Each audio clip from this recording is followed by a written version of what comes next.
Said, come on, darling. It's things that I really want to say. How you feel? Now I must say more than ever. Things running to change. I said, come on.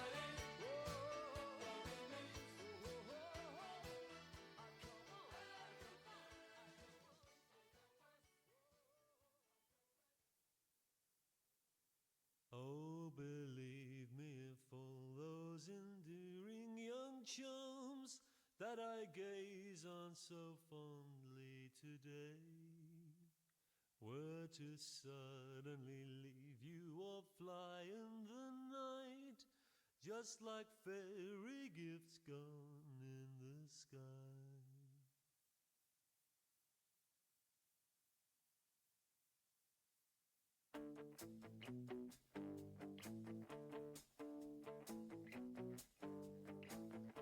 Jesse is a friend.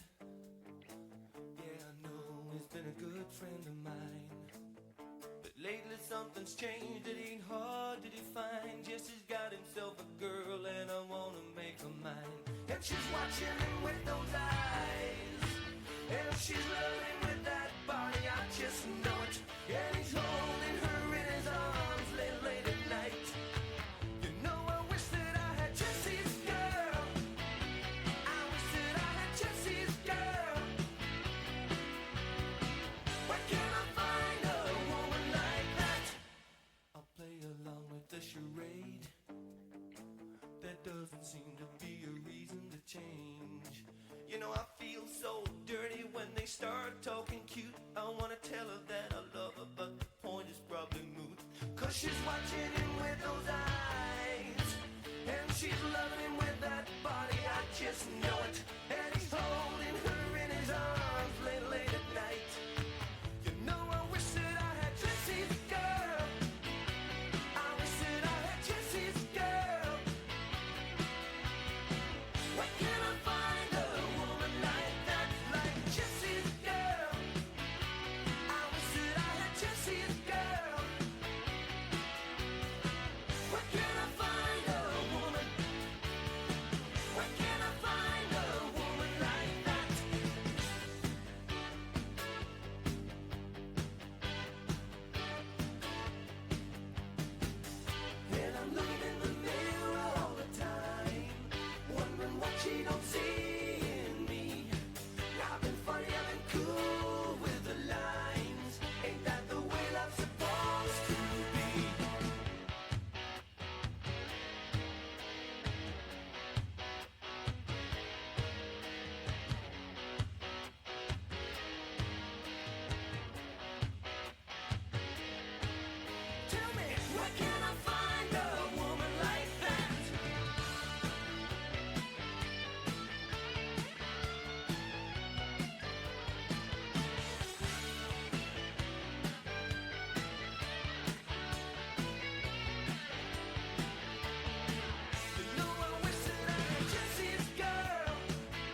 Well, this is gonna be delicious.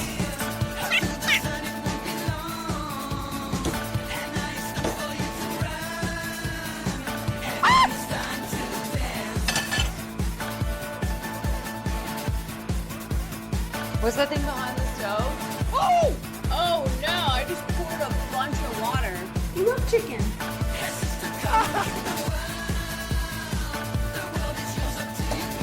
You guys, I'm like an archaeologist. Oh my god, in my eye. Oh, there's more!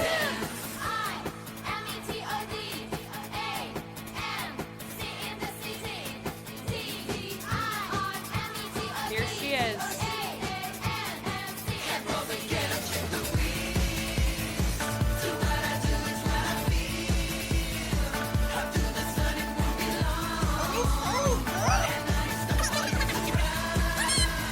Try this meat. Give her a taste.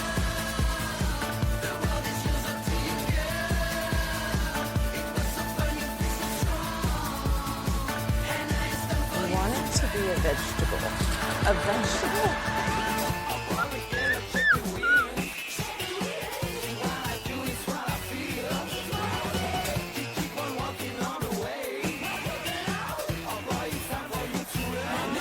That's really delicious.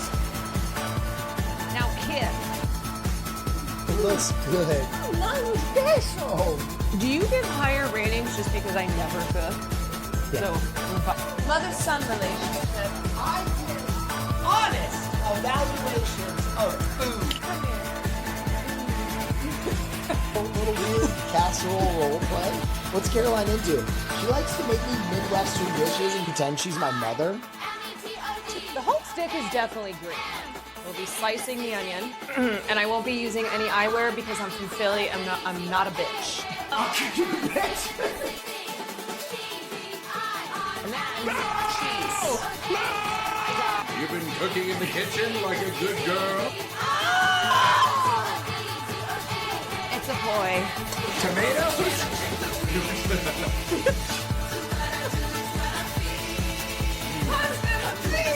Get over here, Gail. Oh, you enable her too much. Oh my God.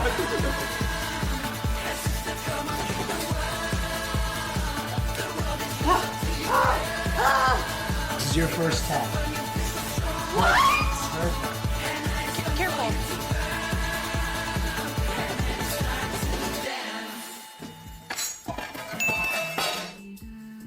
Not an oven fire. Excuse me. Ah! Why would you do that right when I'm putting this in? This is my new cooking stream. Just concentration exercise, getting us into the space to be ready to cook, to make this soup that we are making tonight.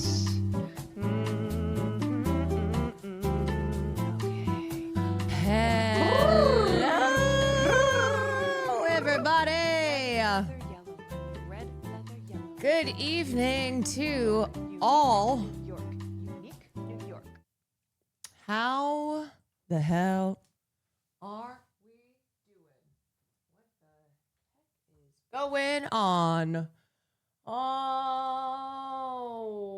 boy.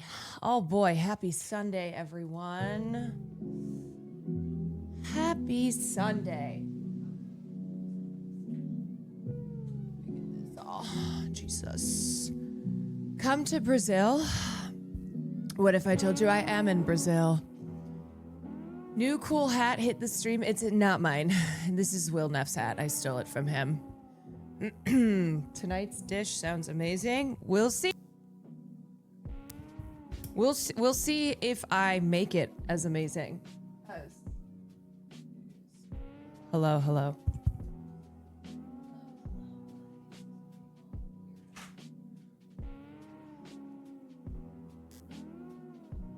Beep, beep, beep. Okay.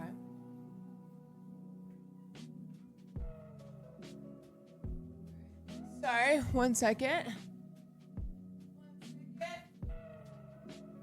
I hear this buzzing. Okay. All right. That is so annoying. Oh! Hello. You guys don't hear it? I hear it, but if you don't hear it, I guess it's fine. I can hear it, but if it's not picking up for y'all, then that's okay. Although it is really annoying.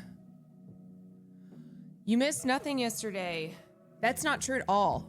I missed the biggest news yesterday. The news that had me in a tizzy, had me ready to go to war, which is that KLAY motherfucking Thompson cheated on my queen. Cheated on my queen, Meg the Stallion. Who does this man think he the fuck is? Truly.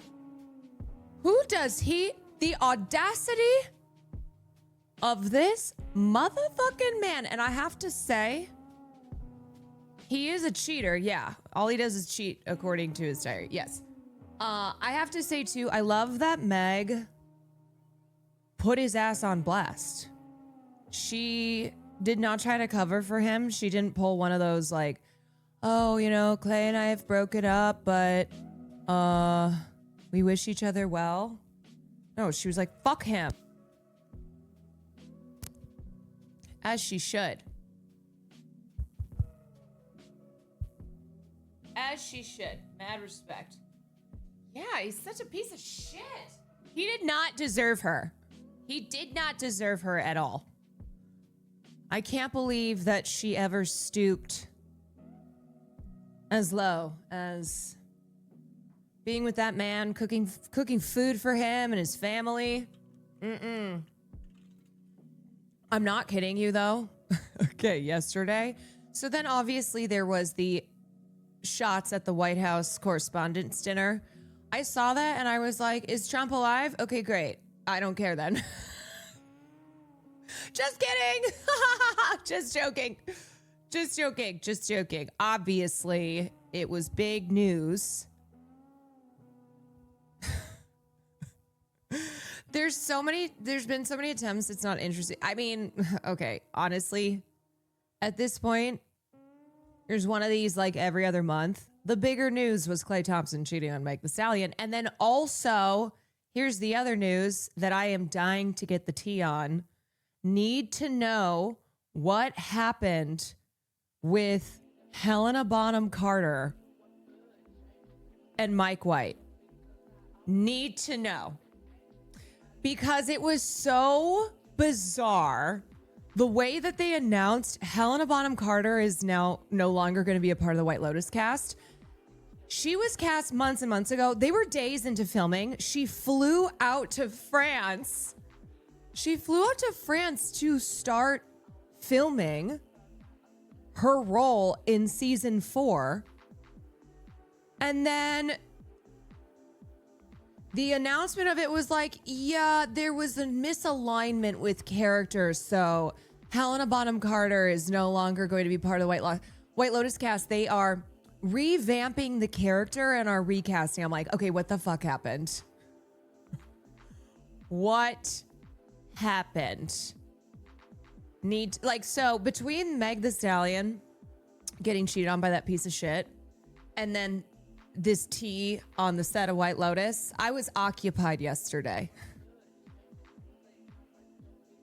I was not particularly tuned in, aside from noticing that literally everyone in MAGA world at the same time posted about how this is why we need the Trump ballroom.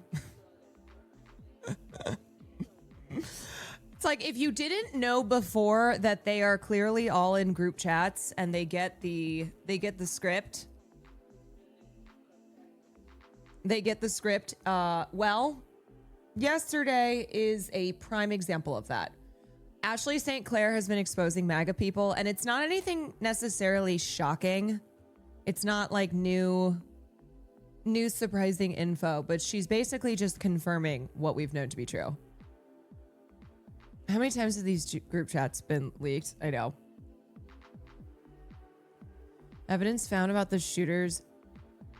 New. I hate ballroom. Yeah, Cash Patel's like, breaking evidence. Evidence that is true and real.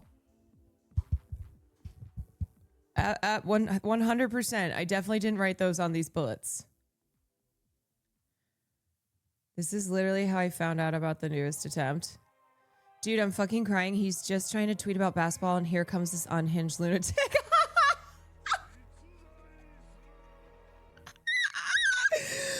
Like, there were other things happening yesterday. Sorry that this is not anything new, okay?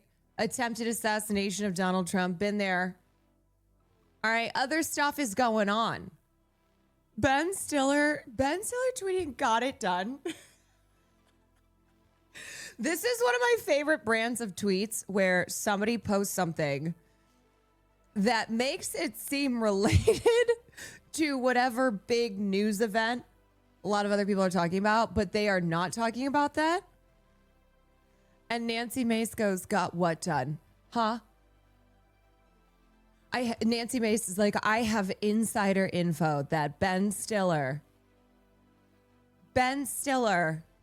is involved with the latest Trump attempted assassination.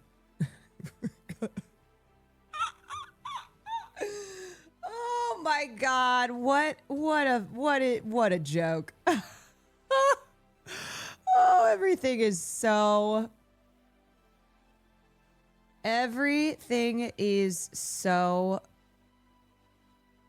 ridiculous. I'm not even kidding you though. I'm so pissed for Meg. And the other thing that I am, yesterday I took a break off. I was like, I don't need to post anything. These motherfuckers, I'm going to fight DJ Academics. I'm going to fight this man. These motherfuckers who are like, Meg deserves to be cheated on because she sent an innocent man to prison. Go fuck yourself. It's not worth your time. I know. But go fuck yourself, you weirdos, you creeps, you perverts. Sent an innocent man. Oh, you mean a man who shot her in the foot? You mean Meg, who's the victim of domestic violence? She didn't send the man. And you mean Meg, who initially didn't even want to involve the cops? Was trying to protect Tory Lanez. Yeah, these fucking idiots who are still saying free Tory. Goddamn losers. It doesn't sound so innocent.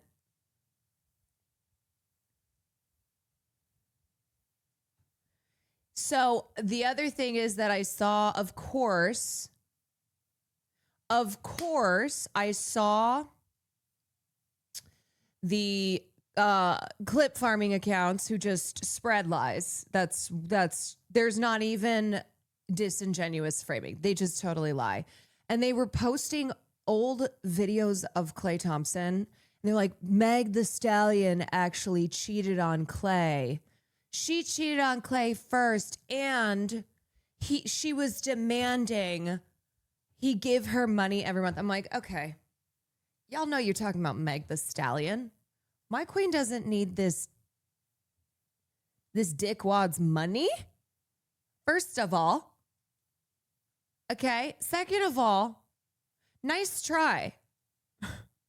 nice try with posting old videos and being like, see, she cheated on him first. Oh my God.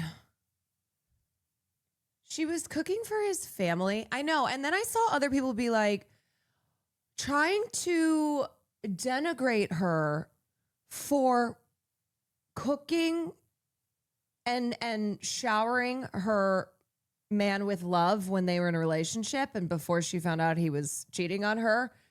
It's like she was a person in love and doing things to express that What the hell? Leave her alone. Leave her, like, seriously. We have to go to war for Meg because enough is enough.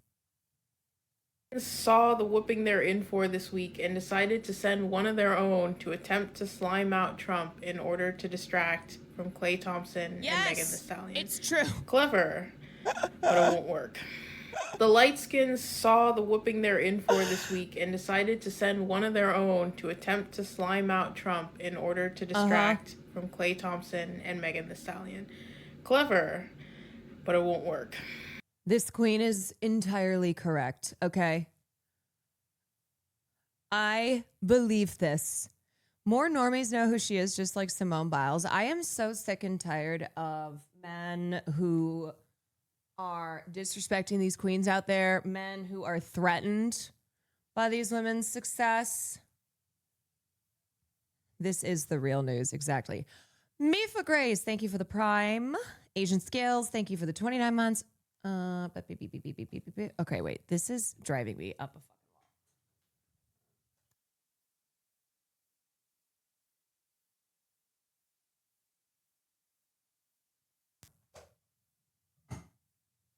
wall. Hello. Yeah, Meg is awesome.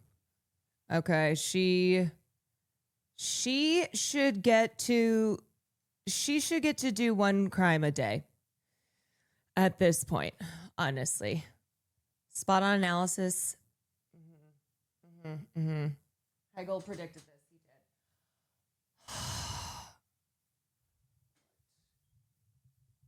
Why is this like so cooked today? I don't know. All right, well, let's move to the kitchen soon because this is kind of driving me crazy. Okay, so what was I gonna say? Yeah, let me pull up Meg's post in case you missed it. Here's what she posted, and then the internet was all in a tizzy yesterday. Cheating had me around your whole family playing house, got cold feet, holding you down through all your horrible mood swings and treatment towards me during your basketball season. Now you don't know if you can be monogamous. Bitch, I need a real break after this one. Bye, y'all.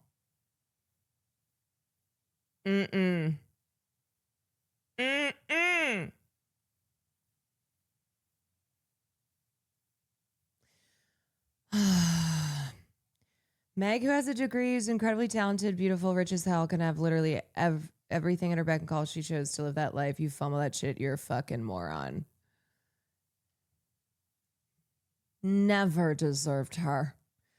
As man, how do I check these men without it devolving into me fighting them physically? You mean KLAY Thompson? How do you how do you check KLAY Thompson? You join the war on Meg Thee Stallion on the side of Meg Thee Stallion. Queen for putting his ass on blast like that is seriously, because I am of the belief that when this fuck shit happens, these men should not be shielded. Okay? And a lot of times in public figure / celebrity breakups, they will do the, we've decided to split up, but it's all amiable here. We're still going to be friends. Things just didn't work out. And Meg was like, I don't think so. Dog, whoever said KLAY Thompson looks like the rap from Sausage Party.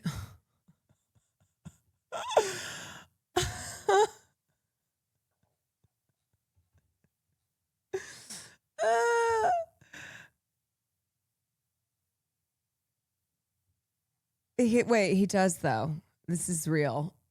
This is true and real. I do love how hard people are going in on KLAY Thompson. They are acting ruthlessly towards this man, as they should. I want his ACL on my desk by Monday. I saw a tweet that was like, just like Caleb Heron, Meg the Stallion has a lot of they them shooters. It was like, who has more they them shooters, Meg the Stallion or she they shooters? Yeah, Meg the Stallion or Caleb Heron.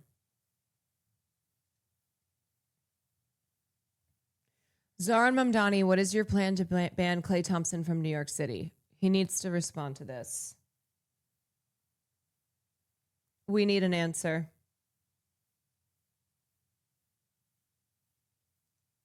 Need to know. Meg the Stallion performing. We love you! God. We love you! We love you, friend! We love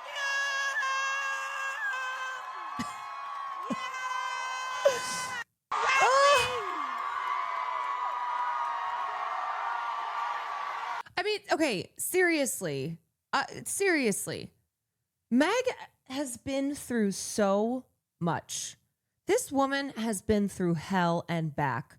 And the last thing that she deserved was to have this ugly ass motherfucker cheating on her. Klay is broke. Klay is the joke. Klay lost the game. Klay has no fame. Klay has no hoes. Klay has no goals. Klay has to cough. Can't find a haul. See exactly thing of the 14 months. Can't find the ball.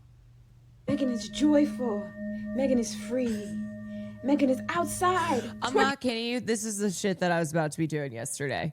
On one knee. Megan is happy. Megan is rich. Megan has met another man who's not a bitch. Megan, it's me, your spiritual advisor. If I get an even number, Klay's going bald tonight. Bald tonight. Bald tonight. Bald tonight. Bam! Megan, he's going bald. It's just a deck of cards. If I get an odd number, $100 million billion is gonna come to you tonight.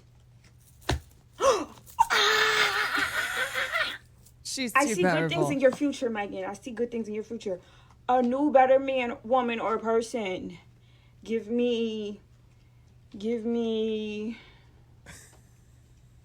even. Give me even. Megan, better things are coming soon. Better things are coming soon. Klay is broke. I bet Etsy Witches have been working nonstop. Etsy Witches business is booming right now. Absolutely booming. Can't believe this thing cheated on Meg. You know what's amazing is truly so many people who normally I don't think comment on things happening in pop culture, things happening with celebrities. Everybody is like, what the fuck? Oh, I don't think so. I am not the one, baby. Meg is not the one, baby. Oh, we don't do that here. Oh, get them banned. RJ, thank you for the 31 months. Yeah, I never pay attention to this shit, but Meg, this felt like one of those where I didn't even need to chime in yesterday because everyone was chiming in. Everyone. With the exception of some of the biggest losers on this planet, were like, oh no, I'm joining the war on Meg the Stallion on the side of Meg the Stallion. We are riding at dawn. We are taking this man out. So many people held back because it was Meg's man. Yeah. I saw more people posting yesterday about Meg the Stallion getting cheated on and what a crime that was. I saw more of them talking about that than the White House Correspondents' Dinner shooting. which I think says a lot. I think people are just like, whatever on this one thing. And then when everyone started posting about Trump's ballroom, including Trump himself, they're like, yeah, I don't believe that this was real. False flag, staged, fake as hell, fake as fuck. The one thing I did see people posting was about how Stephen Miller was using his pregnant wife as a shield, as a human shield. Yeah, no one believes it. It truly is. A lot of people looked at it and went, don't care. Don't care. Yeah, him copping a feel while using his wife as a shield. Classic. He needs that ballroom, brother. It's so cartoonish. It's so fucking cartoonish. Seeing all of the posts. It's like you expect people to care. You expect people to like clasp their clasp their pearls and be like, grasp whatever.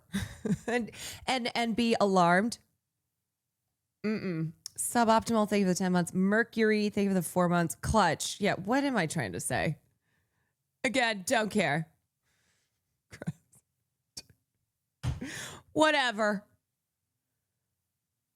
I don't want to hear anyone complaining about the big, beautiful ballroom. We need it. It's the only way to keep Donald Trump safe. Kash Patel's girlfriend cheated on him in the New York. Kash Patel got cheated on? You know what? I approve. An instance of cheating that is morally justified.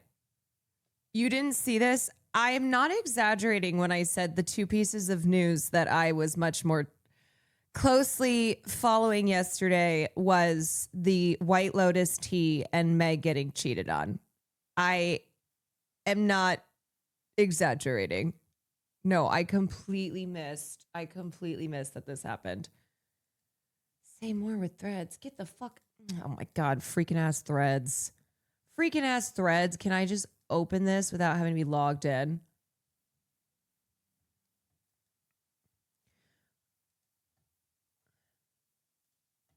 Robert Kennedy Jr. and his wife, Cheryl Hines, came out and were ushered into an elevator. Then Janine Pirro emerged. The FBI director, Kash Patel, came tearing across the hallway with two men in tow. His girlfriend was hiding in a room with another man who was holding her hand. What?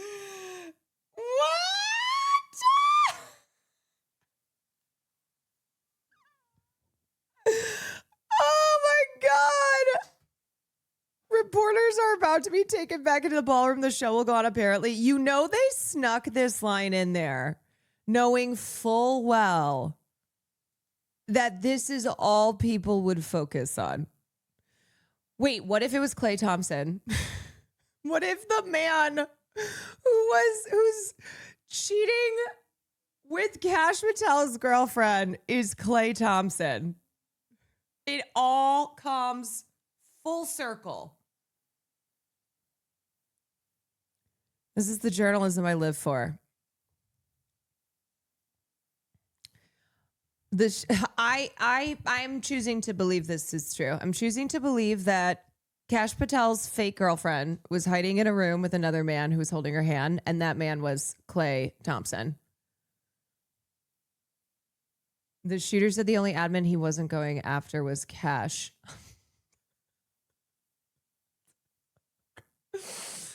Oh my God. Oh my God. Also, some of the tidbits I did read were so ridiculous. It was like some people who were using the moment to make it all about themselves, and then others who were still continuing to eat their salads. It's like some people were sitting there still eating their salads while others, like Olivia Reingold. This is so embarrassing. Oh my God. No, girl. We're just seated over. Girl. I'm seated near one of the doors. And no, this is so embarrassing. I have secondhand embarrassment constantly from her. Zen!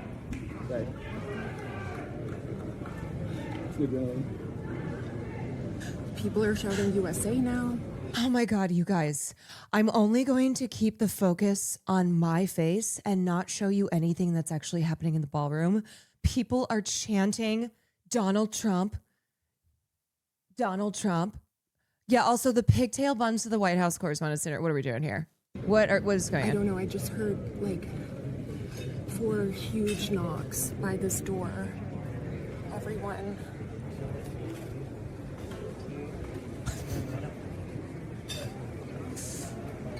I don't know. Maybe it's No, this. safe now, but Somebody tried to start the USA chant and nobody joined. USA. Oh, never mind. Okay, you know what? I'll just forget I tried.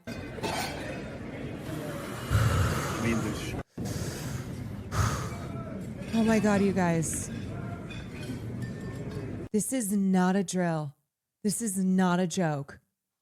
When I tell you we need Trump's ballroom, when I tell you that I almost died tonight, and that is because the demon rats will not allow Trump to have a ballroom.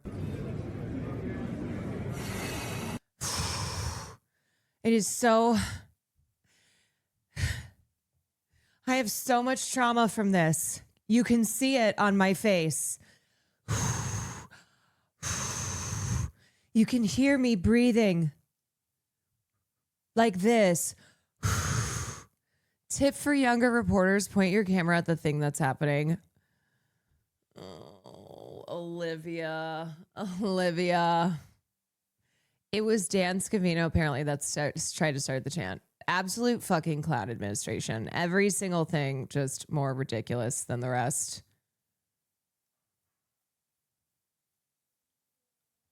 BR, thank you for the 43 months. Banana Matron, thank you for the 5 months. They're also scared and yet still against gun control and want to drop more bombs. Well, the other thing, too, is that...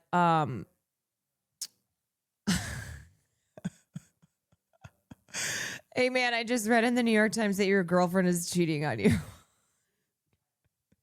Oh, Cash, it's all over for you.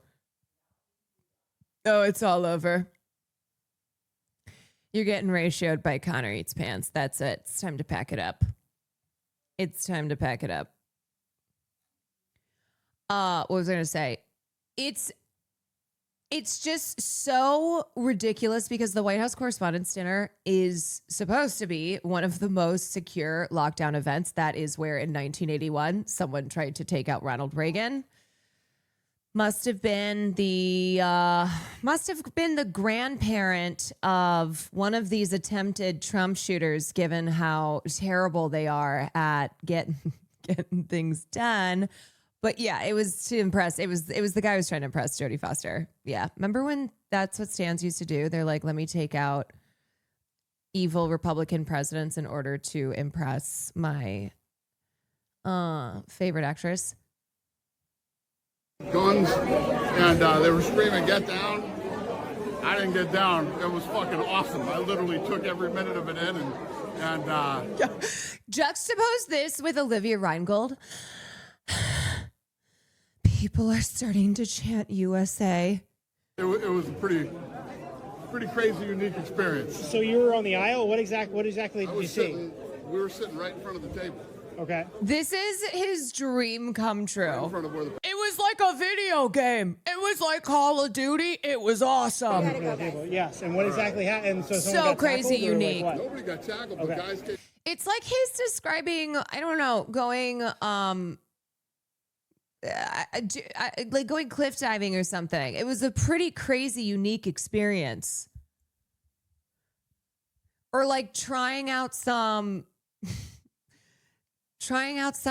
like restaurant that does really unnecessary shit to make their food seem fancier. For shooters.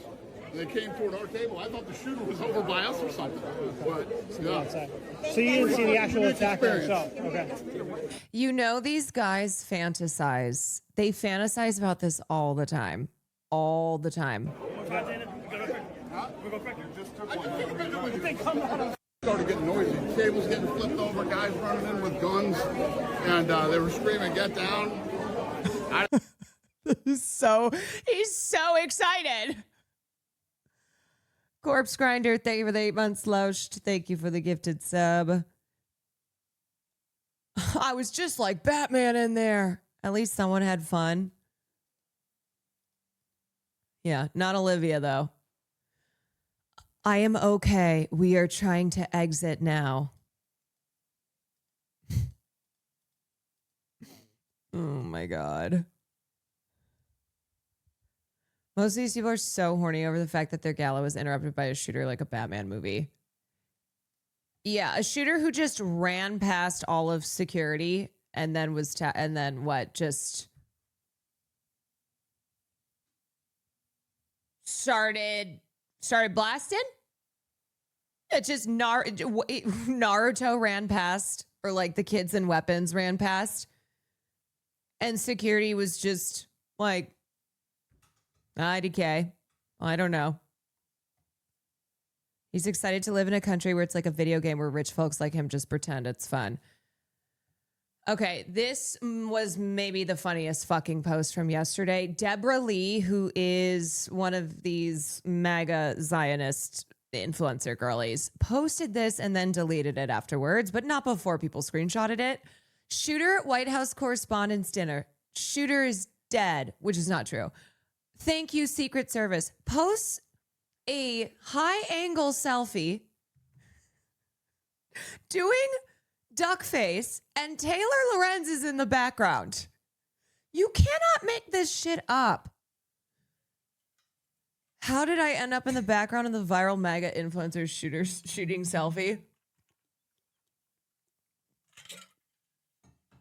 Yeah, and then Blue MAGA libs tried to cancel Taylor for being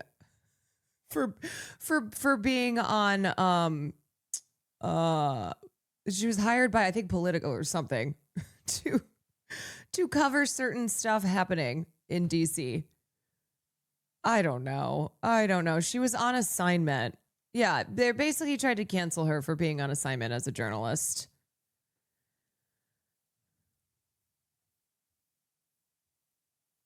Secret Service was too busy playing Candy Crush. Yeah, I would so believe that.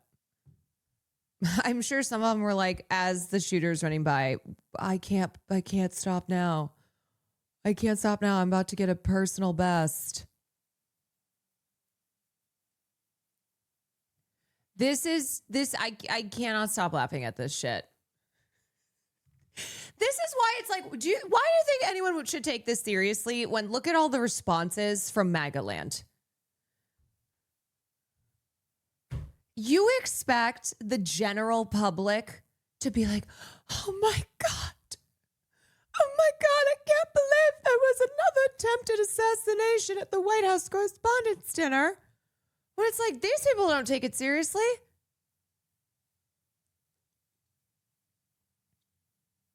MAGA is paid and they coordinate their messaging in lockstep via group chats. And what do you know? All of these people came to the conclusion that after they saw what happened at the White House Correspondents' Dinner, their first thought was all independently, Trump needs his ballroom. The statistical likelihood of this happening yeah, everybody from libs of TikTok to Mike Cernovich to end wokeness, surely it's just a coincidence that in the immediate aftermath, every single one of them had the exact same tweet. If we are to stipulate that these people are not coordinated, the statistical likelihood of this happening, that they all came to the same... Even John Fetterman, of course, because he's MAGA. Fetterman was posting the same shit. Conclusion, not probable, okay? I think it's also important to note that one of the main group chats in which they coordinate this messaging is literally called Fight, after the attempt on Trump's life in Butler. Okay, and this has the official Trump War Room, members of the administration, including James Blair, and all your favorite MAGA influencers. And I would log on and show you more of these messages, but I can't log on to Twitter because they're suing me for $75,000. I do love that Ashley St. Clair, having been an insider in MAGA when she was in her late teens, 20s, is now going, yeah, by the way, all the shit that you thought was true is totally true. I will tell you everything. I will tell you everything that you think to be true is absolutely true. She's now giving the insider info. Yeah. And you know what? Have more ex-MAGA people be doing this. Be like, yeah, it's true. It's true. It's all coordinated. These people are all fucking phonies. They're all grifters.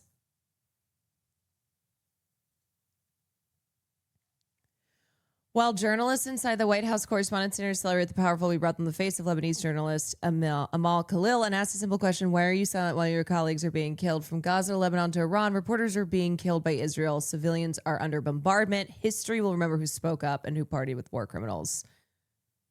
I love Code Pink. With the picture. Love Code Pink. Targeted and killed more than 260 journalists. Talking to people nicely. We were in there. Get your hands off my queen. Talking about Amal Khalil, a Lebanese journalist just murdered Amal Khalil by the Israelis. And we were there with the picture of Amal Khalil showing Wolf Blitzer, the picture. He said, I don't know who that is. Oh. We said, you should know who it is because she was just assassinated by the Israelis. She was under the rubble for hours while they wouldn't let the rescuers come in. They were targeting her and then targeting the people who were going to rescue her.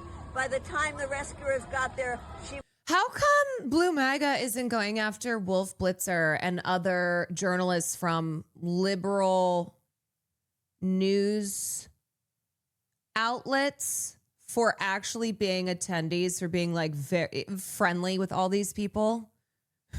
Was dead. And these are the colleagues of the people celebrating the war criminal. Both Donald Trump and Pete Hegseth are going to be in there tonight.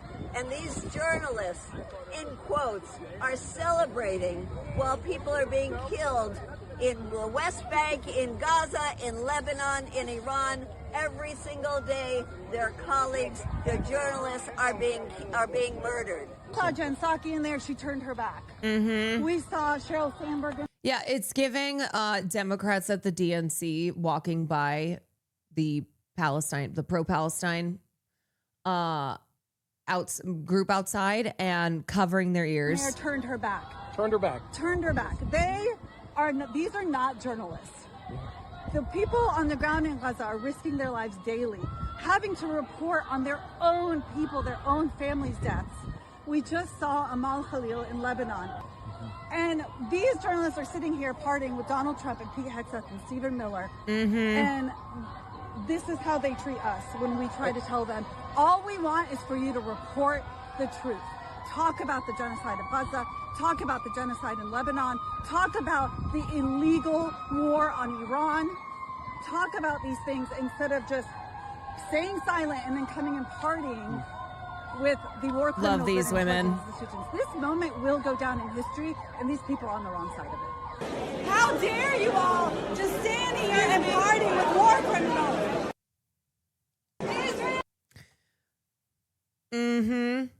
Did you see Caroline Leavitt? Oh yeah, Caroline Leavitt, who's like, there will be shots fired tonight. You know that if that had been like someone not Caroline Leavitt, the FBI would be like, we are arresting this radical Antifa for clearly having knowledge of the attempt on Donald Trump's life. She told everyone what was going to happen. Yeah. And no one gave a shit. Okay. All right. What time is it? 6:49. All right. I should probably move us over to the kitchen before I get too lost in the sauce and looking on clips because there are so many. There's so much. And if anybody has info on what the hell's going down on White Lotus, Will and I were talking about it yesterday. We think that Mike White hired Helena Bonham Carter sight unseen, similar to how he did with Jennifer Coolidge for the first season of White Lotus. Just was like, that's who I want. This is who I wrote the role for, and I'm just going to send it. With Jennifer Coolidge, it worked out. It totally revitalized her career. She won Emmys for it. Her performance helped to make White Lotus an incredibly successful show. And I think he did the same with Helena Bonham Carter because he supposedly wrote this role for her, cast her. Helena Bonham Carter hasn't really been acting a ton in recent years, as far as I know. So I feel like maybe she showed up and he realized that he had made a terrible decision and this was not going to be a Jennifer Coolidge situation. I've seen nothing and heard nothing yet. The only thing I find confusing is it sounds like they're not just simply recasting. Right. They said, but that's why it was so something's going on here because it wasn't just that they're recasting. They're like, oh yeah, we're going to totally we're going to revamp this character, almost trying to make it seem as if the character that had been specifically written for Helena Bonham Carter to play was not up to par. Helena Bonham Carter leaving the White Lotus season 4 as role is being revamped will be recast. News comes a little over a week after production on the new season started on the French Riviera. And mind you, this show now is in season 4. It has a massive budget. They're 1 week into filming. This kind of shit costs money. This is like not a little bump in the production road. This shit costs money. And so it had to have gone radically wrong to make the decision that they had to do this. With filming just underway on season 4 of The White Lotus, it had become apparent that the character which Mike White created for Helena Bonham Carter did not align once on set. See, this word align is, what does that mean? What do you mean this character did not align with Helena Bonham Carter on set? The role has subsequently been rethought, is being rewritten, and will be recast in the coming weeks. HBO, the producers, and Mike White are saddened that they won't get to work with her, but remain ardent fans and very much hope to work with the legendary actress on another project soon. She flew to the French Riviera. Like, do you know what I mean by clearly something went really wrong here? Because they're already filming. Helena Bonham Carter, who this role was written for, flew out to set, was supposed to start filming. This is a very rare recasting for creative reasons on The White Lotus, as Mike White is meticulous about the casting process, finding the actors who best embody his vision for the characters. A lot of times what Mike does is he has the actor in mind and then he writes the character. Carter was at the top of the producer's wish list and the first actor pursued for season 4 of The White Lotus, which is recently revealed will take place during the Cannes Film Festival. But as production started and Carter shot her first scenes, White, who writes and directs each episode, felt that her character as originally conceived was not what it should be. With the role believed to be central to the season 4 story, a decision was made to rework it and recast it. And the other thing, too, is if Mike is trying to go for a big name, having to recast in at like the midnight hour is also a big deal because actors of a certain caliber usually can't just on a moment's notice go fly out. Even though everybody wants to do White Lotus, everyone is vying for roles on that show. It still is like these people are busy, you know, they're working. They have very, very tight schedules. So it's not necessarily just easy to find someone who can drop everything and fly out to French Riviera on a moment's notice. Filming is continuing with the schedule adjusted to focus on the rest of the cast and accommodate the time needed for White to do rewrites and for HBO to get a new actress on board. The White Lotus's unique setup, having the entire cast in one location for the duration of the shoot, makes scheduling changes easier logistically. The rest of the cast includes Vincent Cassel, Steve Coogan, Caleb Jonte Edwards, Dylan Ennis, Corentin Fila, Ari Grainer, Marissa Long, Alexander Ludwig, Chris Messina, AJ Michalka, Camille Nanjiani, and Nadia Tereskiewicz. Additional cast includes, God, this cast is so big, Chloe Bennett, Sandra Bernard, Heather Graham, Max Greenfield, Frida Gustafsson, Charlie Hall, Jared Paul, Rosie Perez, Ben Schnetzer, and Laura Schmidt. So they have to find someone who is who's a big name, because this is a very crucial role, unless he's just like rewriting everything else. Yeah, AJ Michalka, I know, of Allie and AJ. So random, but also love it. The hotels featured in the new season are Ariel Chateau de la Messardière in Saint-Tropez as the White Lotus du Cap, and the Hotel Martinez as the White Lotus Cannes. Woo! You know what? I'm free. Hey, Mike White. Hey, when you need me, I'll be there.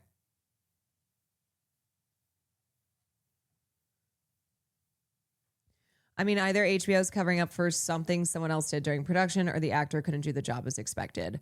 I feel like Helena Bonham Carter, despite having despite being a legendary actress, I feel like she showed up and was probably not in acting shape. You know, that happens. It's like not just something that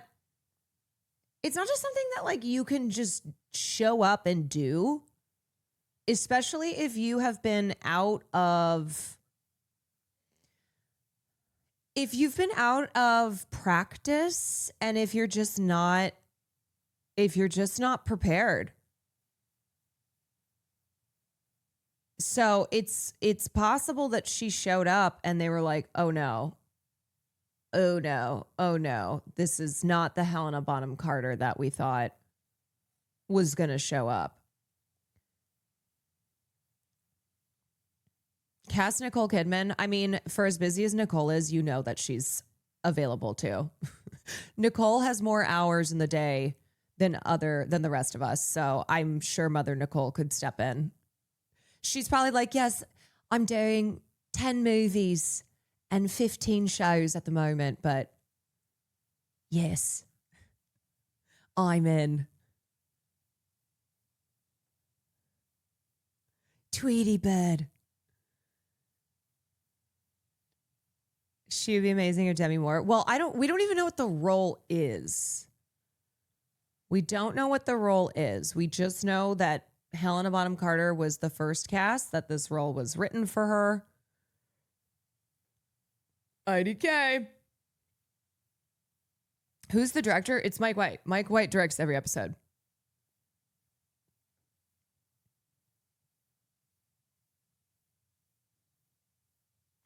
If you need weird, eccentric, rich lady, you know what? Just bring Parker Posey back. We won't notice. Bring her back. Have her do another kooky accent. We'll be sat.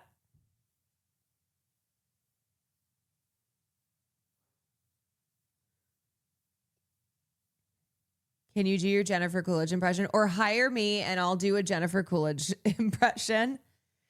Hey. Just let me know when you need me on set. I'm available.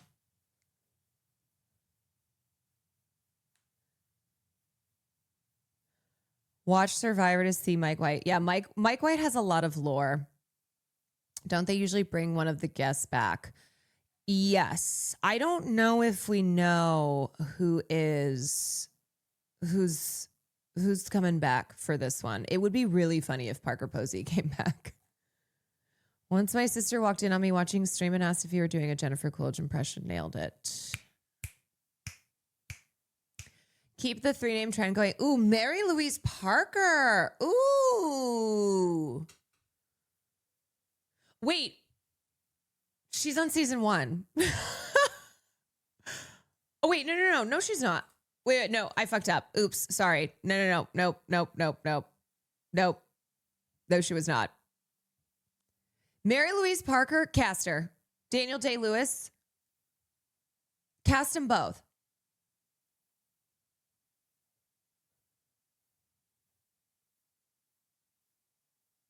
Parker Posey comes back, but now she has to work at the hotel because she's poor.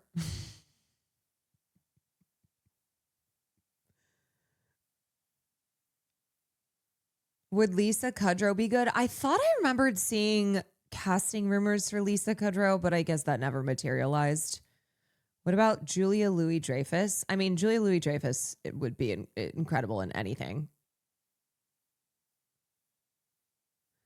What if HBC was the one supposed to die this season? I mean, the fact that this was a very pivotal character in this season and now they are last minute recasting.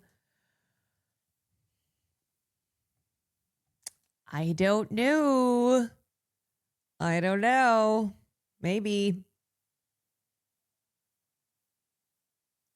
Wasn't Lisa Kudrow in some recent show? Lisa just did season 3 of The Comeback, which is a very, very funny show. It's about she plays this B-list sitcom star who in season 1 is trying to revive her career and gets cast on another show, she gets cast on a sitcom and then also agrees to do this like documentary about her comeback. It's very funny. Is he going to pick a random actor again? Or are they going to audition? I don't know. No idea. I can just imagine Mike White going through his Rolodex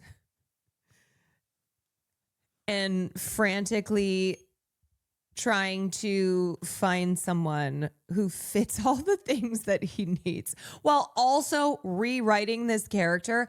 The thing is that we don't know if the character is actually being rewritten. This is what the HBO spokespeople have said. So they could be pretending that the character is being rewritten because it's not possible either because of how the structure of the season is working. I don't know.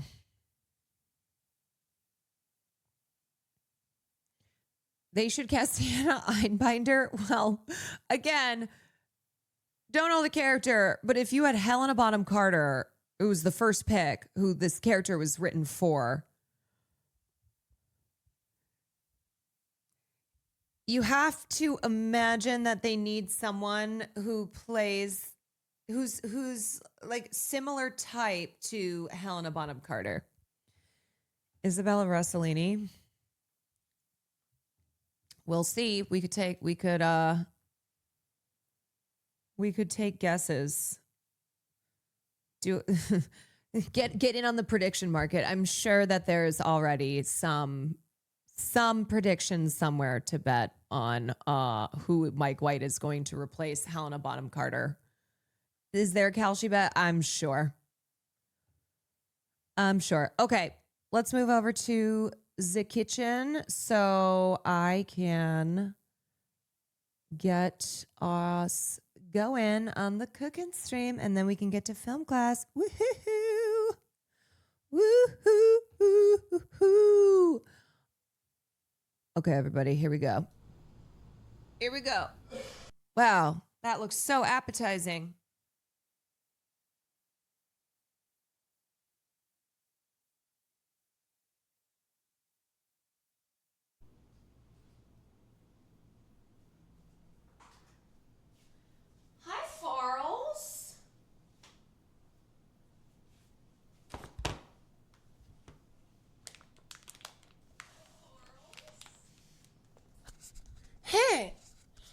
everybody.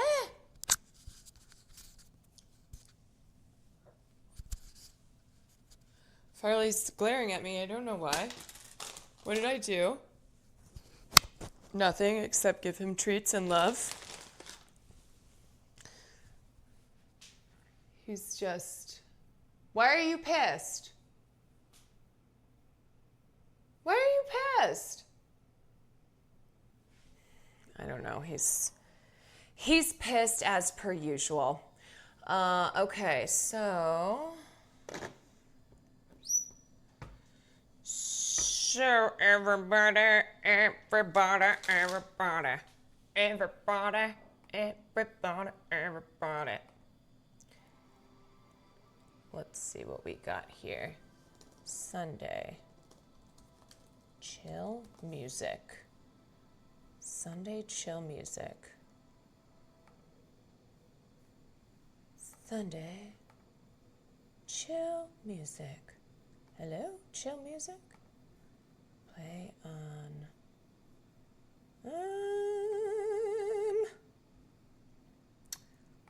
chill music. Okay, was play on this computer. Okay, let's chill. It's not playing anything. Hello.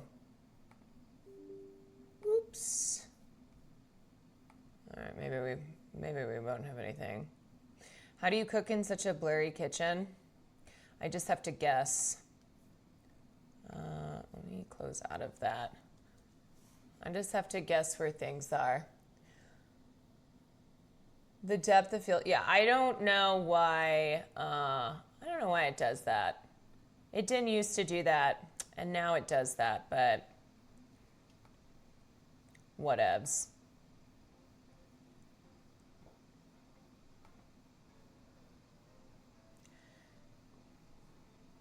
This is called Sunday Fun Day. 80s, 90s, 2000s. I don't like this. Let's see. Sunday cooking. Sunday cooking with a glass of red wine. Okay.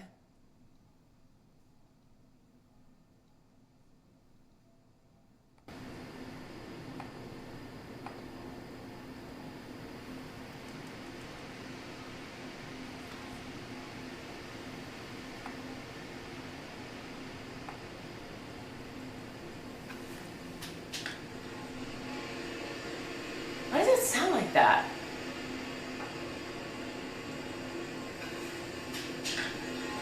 Why does it sound like we're at an airport? Why does it sound like that?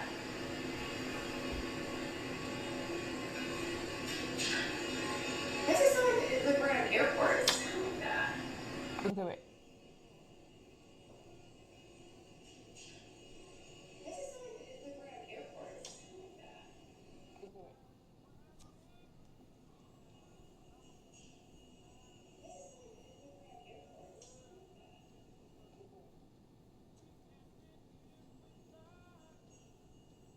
Mm-hmm. Hello.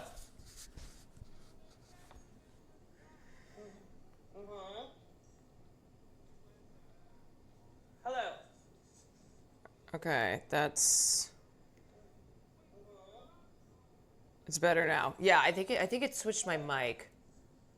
Okay, that's it's better. Okay, I turned that down. Turn that down.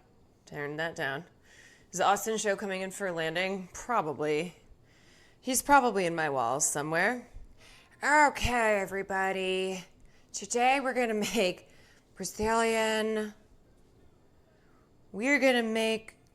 Brazilian chicken stroganoff. Yum. All right. Not gonna lie. I'm not hungry whatsoever, but we are still gonna cook because I'm gonna make Will eat whatever it is that I make. It is pronounced Stroganoff de Frango. Stroganoff de Frango. So, if you've had beef stroganoff, then you may be familiar with the concept of stroganoff. But this is Brazilian. Don't get it twisted. And this is going to be a creamy tomato-based stroganoff.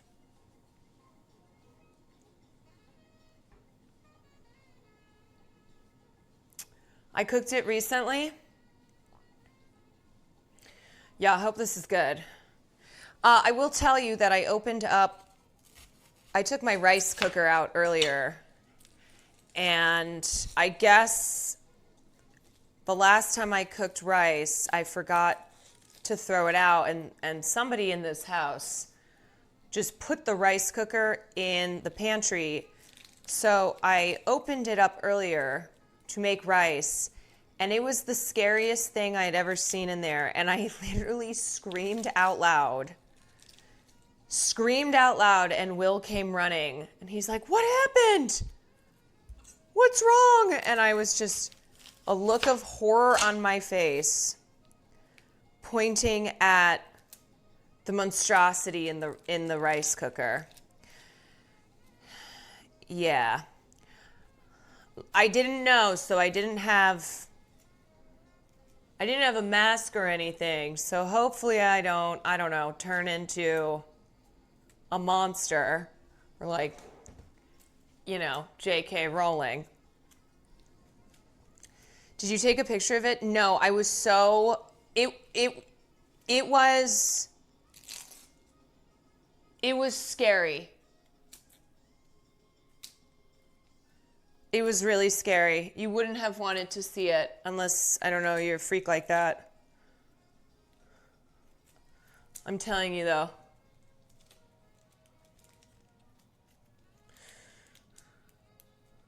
It was a nightmare. That's how penicillin is made. Yeah, I don't know. Maybe now I have like the craziest immune system, but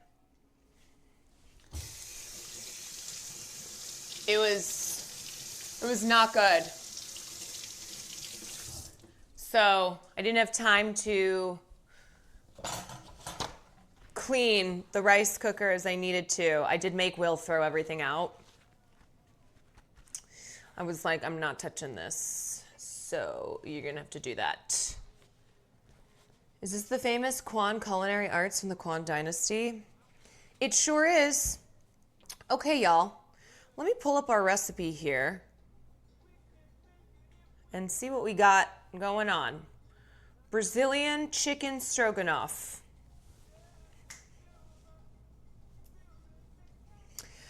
This is an everyday classic your familia will love. This recipe is comforting and delicious. Easy with easy to find everyday ingredients like chicken boobies, tomato sauce, and cream. Plus, ready in about 30 minutes. All right, so here's what we got going on. The original version of this dish was made with sauteed pieces of beef and sour cream. It's one of the most popular dishes in the world, and there's a lot of variations. So for this one, we're doing chicken breast, butter, diced onion, Brazilian sofrito, which I couldn't find at my white-ass grocery store, or minced garlic, which I do have, tomato sauce, ketchup, heavy cream, salt, and pepper. And of course, you can add other things, but I am just going to follow, I'm just going to follow what they got.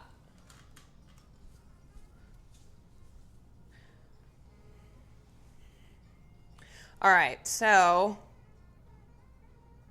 here's what we do. 2 tablespoons unsalted butter, 2 pounds skinless, boneless chicken breast cut into cubes. So let's get our chicken out. Y'all, absolutely ridiculous. $15 for 1.65 pounds of chicken. It's 2 chicken breasts. And this is on sale.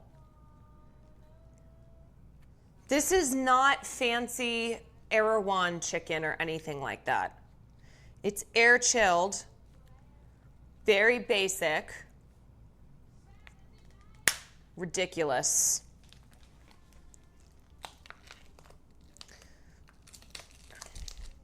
It's the kind of thing where you go, well, but yeah, Joe Biden's America. Joe Biden's America. If Donald Trump were president, that chicken would not be $15 for a pound for 1.65 pounds. If Donald Trump were president, I'm telling you, no true patriot in the White House would allow that.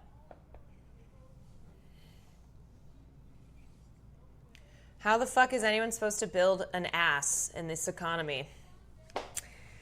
I don't know. If you want an ass, you're just gonna have to like stuff some towels in your pants or something. Okay, so let's cut this up into cubes.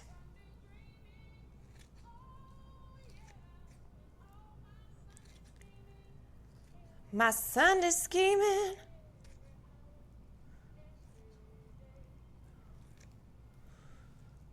I want an ass though. Sorry. Sorry. Not in this economy. No shaking ass in this economy.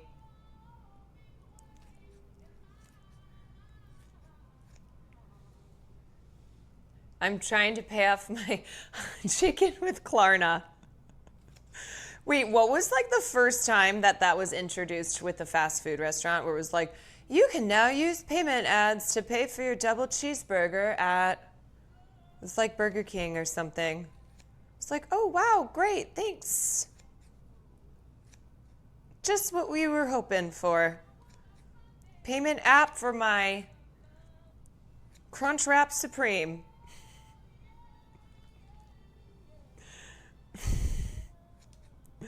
Yay. Yeah, you're gonna have to decide between Kids College or Doritos Locos Taco. It was DoorDash? Probably. That's some DoorDash fuckery. That sounds like some DoorDash shit. Kind of love.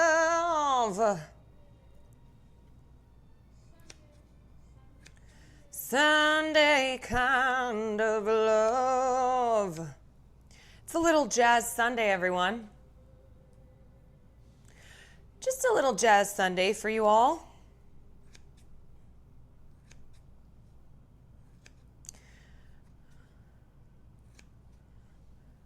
Okay. All right, there we go. There we go. There we go. Cutting up the chicken into cubes. What else we got going on? Any other little tidbits?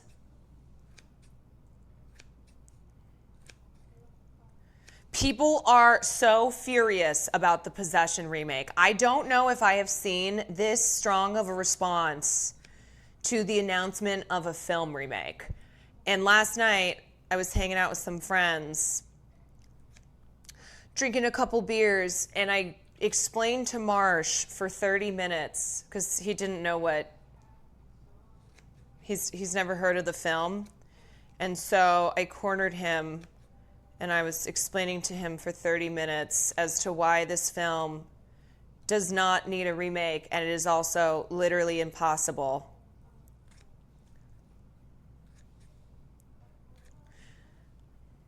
Possession, 1981, yeah. He was like, I believe you. And then I just kept going.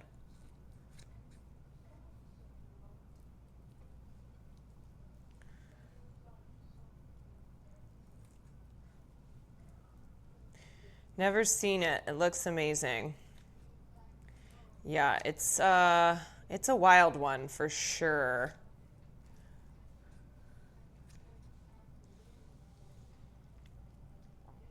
He deserved that for not knowing a classic. Also then tried to teach him the world's longest word. I was like, ask me what the world's longest word is. He was like, why? I said, just ask me. And then I told him, I was like, do you want me to spell it? He's like, that's okay. Also, y'all, I am debating maybe going to St. Louis on Friday. This is a very maybe. Very, very maybe. Because Hassan and Marsh are going to, Hassan's doing stuff with Cori Bush for May Day. Mayday. I was just talking to Marsh. This is after the 30 minutes where I was like, Possession doesn't need a remake, and it's also literally impossible. And then we were talking about St. Louis. He's like, you should come.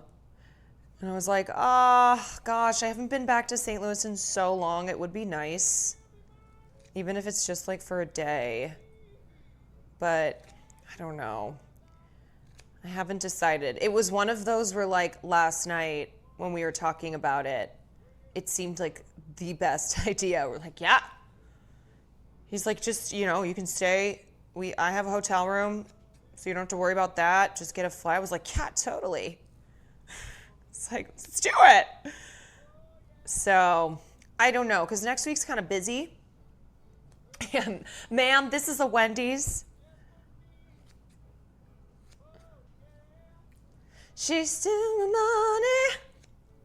I think you'd enjoy it, for sure. I think it would be nice to be back. I haven't been back in years. Plus, I could see if they had if there were still any weathered posters of my face around when they chose me to be like the diversity hire for SLU.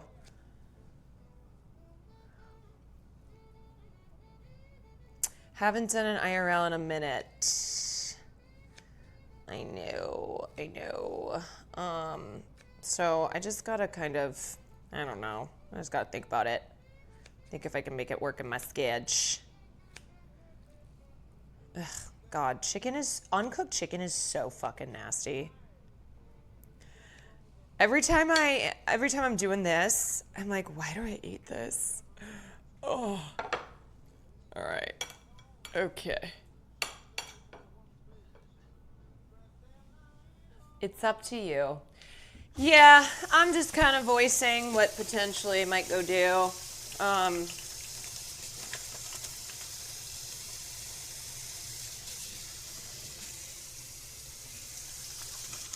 She's still my money.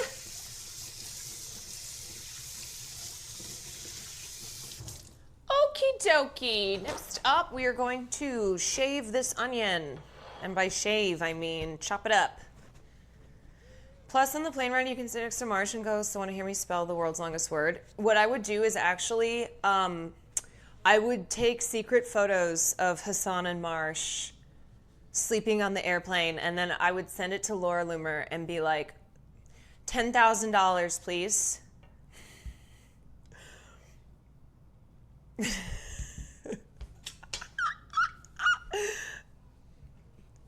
I'd be like, I have some insider info.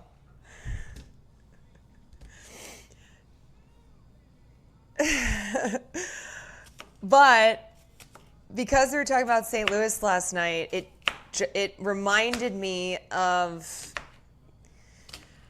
the Julia Stiles thing that I think I've talked about on stream, where you know how like for some people in 2011 they were posting the N-word on Twitter, right?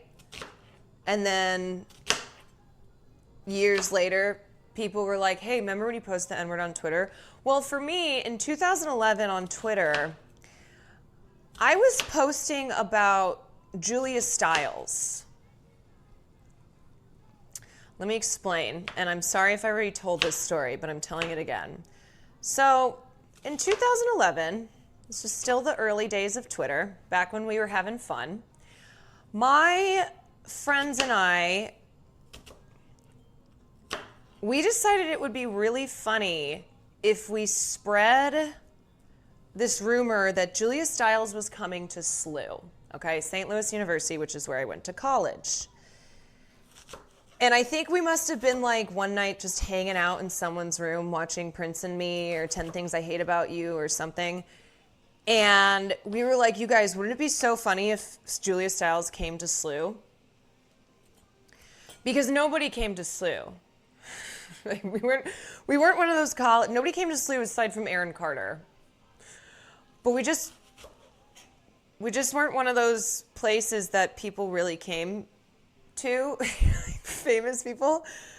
And Julia Stiles, like, at that point was not really, you know, not like past her heyday of being an actress. She was still working and stuff, but it was like, I don't know. Jen, thank you so much for the raid. Thank you. So we decided to use Twitter. And I think some of us already had Twitter accounts at that point. And then others people got Twitter accounts for the sole purpose of trying to spread this rumor that Julia Stiles was coming to SLU.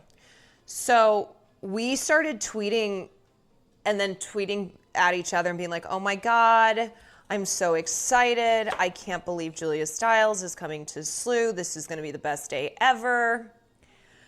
And we started a hashtag. We had this hashtag, Julia Stiles is coming to SLU. And we also started tagging the student, what was it called? The Student Activities Board. It was like the student council at SLU. And so they obviously got wind of this and they reached out to us and were like, hey, you guys need to stop. Julia Stiles is not coming to SLU. Where did this come from? You were early adapters of fake news. Yes, a lot of you think that I, was not on the internet. I'm kind of behind on all things internet related, but I was one of the first to be spreading fake news on Twitter. Okay, I was ahead of the curve. So the Student Activities Board reaches out, and our response to them was, but we heard Julia Stiles is coming to SLU. We were like, we didn't make this up. This is what we've heard. Everyone's talking about it. And they were like, okay, well, we're starting to get messages from people who are asking us, like, if this is true, if Julia Stiles is coming to SLU, and we see that it's coming from you guys. Like, we see the tweets. And we just feigned ignorance. And we're like, I don't know what you're talking about. This is the stupidest thing in the world. It's like, I told my mom about this stream. She loves cooking a stroganoff, but she speaks zero English. Does your mom know Julia Stiles? That's all your mom needs to know. If your mom knows who Julia Stiles is, then she's golden. Oh, we gaslighting now. Yes, we were participating in gaslighting. I'm not kidding you. So I was telling Marsh this story, and I think he was looking at me in a new light and not in a good way. He was like, oh, wow, you're actually deranged. And I sent him a screenshot today. I was like, dude, I wasn't exaggerating. Because we did end up having to delete some of the tweets because they were really coming down on our asses. Let me just show you a couple examples of 2011, okay? Just thinking about how great of a weekend it was, especially hanging with hashtag Julia Stiles and hashtag Julia Stiles mom. So I guess we must have advanced from saying Julia Stiles was coming to SLU to just like pretending that Julia Stiles had come, okay?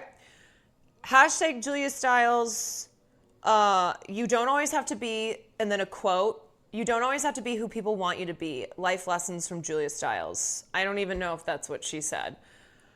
I guess hashtag SAB, which is the Student Activities Board, really does listen to the student voice. Hashtag Julia Stiles, hashtag so grateful. And then here's a tweet of me tweeting at my friend, Lindsay. Oh my God, I thought I saw her too. I can't be sure though. Is she making an early appearance? Hashtag Julia Stiles, hashtag woman of mystery. Can't believe we got up this morning and ran out in our PJs because we heard that hashtag Julia Stiles was at Xavier. So bummed. Like, was I just making up quotes and attributing them to Julia Stiles? I don't know what was happening with me in 2011. Young college kids be doing some shit all the time. Those aren't lies. That was manifesting. And I've always thought, this is why Julia Stiles went underground. Yeah, can you imagine if like Julia Stiles had become aware of this? I always thought that when I moved to LA, or if I ever ran into Julia Stiles, I would tell her about this and be like, do you know what would be so funny? If you came to SLU. And then I organized a reunion of my college girlfriends. Years and years later, after we did this shenanigans, and we actually had Julia Stiles come to SLU. Wouldn't that be fucking incredible? From you, 10,000. Caroline Kwan is my best friend ever. Hashtag woman of mystery. I know. The quote is from 10 Things I Hate About You. Okay, so we must have been watching 10 Things I Hate About You and we're like, oh my God, love Julia Stiles. Let's just pretend that she's coming to our campus. That makes sense now. But you know, that's the thing about me. Again, in 2011, I was not, posting slurs because everyone was doing it. I was posting lies about famous A-list actress Julia Stiles coming to my college campus. Are we watching 10 Things I Hate About You? We already watched that. We already did that. I will tell you in a second what we are watching. I'm very excited. She actually decided to remain in the shadows because of those tweets. Yeah, imagine Julia Stiles got so freaked out. She was like, who are these mentally ill girls on Twitter who are nonstop tweeting about how they saw me and hung out with me and my mom.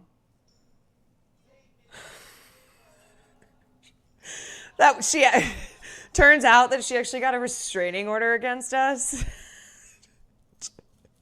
That like I'm not allowed, I'm not aware of this, but I'm not allowed to come within 100 yards of Julia Stiles. Oh my God. Oh, like what was happening in 2011? I don't know. I was a sophomore in college. We had moved, so freshman year we all live in the dorms, and then sophomore year I was in a sorority, and so we still lived in the dorms, but there was one dorm that all sorority people lived in, so I was on the same floor as a bunch of my friends, and we all had single rooms, so we would just bop around and hang out. Julia Stiles is afraid to come to St. Louis to this day. She hasn't stepped foot in St. Louis since 2011 because she's terrified for her life. Hello, amazing lady with the amazing hair. Hello. God, that's so fun.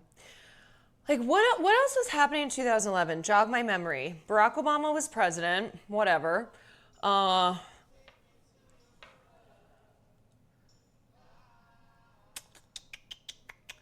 Was that the year that the King's Speech won Best Picture? Which is like, what were we doing? You moved to NYC? Okay, that's a big year. That is a big year. Hasta la vista. What's up, Chica? Thank you so much for the raid.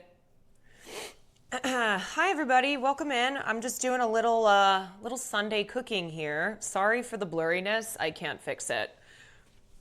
it is how it is. But we are making, are making Brazilian chicken stroganoff. So I have my chicken.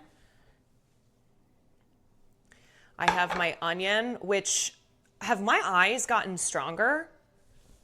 Is it the eye twitch that's made my eyes stronger? How did I just get through that whole thing and not shed tears? I don't know. I think my eyes have gotten stronger. Anyway, Raiders, welcome in. Hope you're all having a fabulous evening, day, wherever you are. I think my camera just died. That's cool. Oh, right. Maybe it's the battery. Great timing. Okay. Let's see. Oh my God. So back.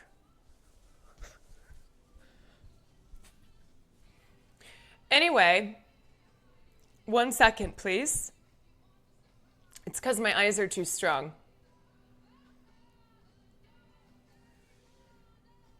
There we go. That was great. Okay, love it. Love it. What was I saying? All right, let me just take a look at our instructions. Unsalted butter, 2 pounds, medium onion. Oh, I need 3 cloves of garlic. Okay, and then add the cubed chicken pieces to a large dish. Season with salt and pepper, set aside.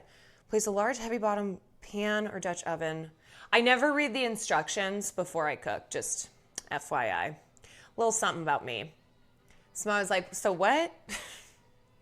So a lot of times I forget things, or I don't do things in the correct order. Place it over medium heat to high, add the butter, let it melt, add the chicken pieces, cook them until they start to brown. Add the onion, cook until it's tomatoes, add the tomato sauce, the ketchup, add the cream and simmer. Okay, easy. Okay. Let me get my garlic. Okay, is my chat broken? Let's see what's going on. I don't see anybody. Did everyone die? Where are we? Where are we? Hi. Okay. All right, there we go. We were just revisiting the beautiful year of 2011 when I was a sophomore in college. Oh, this is also, wait a sec. Let me see these text message, or let me see these tweets. This was November. Okay, so this was the semester before I went and studied abroad. So I think we were probably bored. I think we were like, well, because a lot of us went abroad the second semester of sophomore year.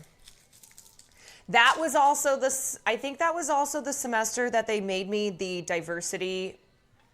face of diversity at my college. So what I thought was just a photo shoot because they were wanting to have someone from theater in the brochure. And I was like, okay. And the head of my theater program, I guess, suggested me, probably because I was one of the only non-white people. And so it was freezing cold, and they had me do this photo shoot on campus, and they had a fucking wind machine, and it was freezing outside. They had a wind machine a la Beyonce style. Some people say I'm like Beyonce. I don't know. But they wanted my hair to be blowing backwards, but it was so cold, so I had tears coming out of my eyes. Anyway, they take this photo shoot. I'm like, okay, great. Can I have money? They said no. So next thing I know, it's not just a brochure that I end up in. I'm everywhere. They put my face on banners, not just around St. Louis University and St. Louis. They put my face on banners in Madrid, Spain. She's every woman. They put these fucking banners around the campus in Madrid because SLU had a sister school in Madrid, so a lot of people, when they studied abroad, they went to Madrid because you didn't have to speak Spanish. It was literally no different. You're just in a totally different country, obviously. So a lot of my friends who were pretty lazy were like, yeah, I'm just going to go study abroad here. I went to France. I lived with a host family in a little town in France and I went to a French school, and then I just stopped going for the last couple months because I was traveling everywhere. And then I came back and had to do finals and was like, whoa. Anyway, so yeah, they put my face on these banners, and then I was all over the website. Like one day my dad, for some reason, went on the SLU website and he sent me a picture and he's like, is this you? I said, yeah, and they will not give me money. I mean, I already had a scholarship, but I was like, hi, if you're gonna make me the face of this school, your photos were probably used at the college fairs across the country. Wait, I didn't even think about that. That's so true. Because it was one of those photos, and I fucking hated this picture too. Let me be real. I hated this photo because they shot it from below, and my hair is blowing, but it looked not great, and it was so cold out. And so it's a below photo, and I'm supposed to look like I'm looking ahead to the bright future. You know, it's supposed to be very like inspirational photo. It's not one of those pictures that you see in a college brochure where it's, here's some students in the science lab. No, it was like me on the steps of, maybe it was the church on campus. I don't remember. It was me on the steps, hair blowing with the wind machine, this blue sweater, and looking ahead to my bright future, which one day would be streaming on Twitch. What did they think? Like, did they think you would use it on your resume? Yeah, I don't know. As I said, they definitely didn't pitch it to me as you are going to be the face of school. And the thing is that I know for a fact, after I graduated, there were still banners of me on Madrid's college campus because my friends' younger siblings who followed in their footsteps, went to SLU, went to Madrid, studied abroad. They would send photos of the banners around Madrid and be like, why is that Quan? Because everybody called me Quan in college. They're like, why is Quan on this banner in Madrid, Spain?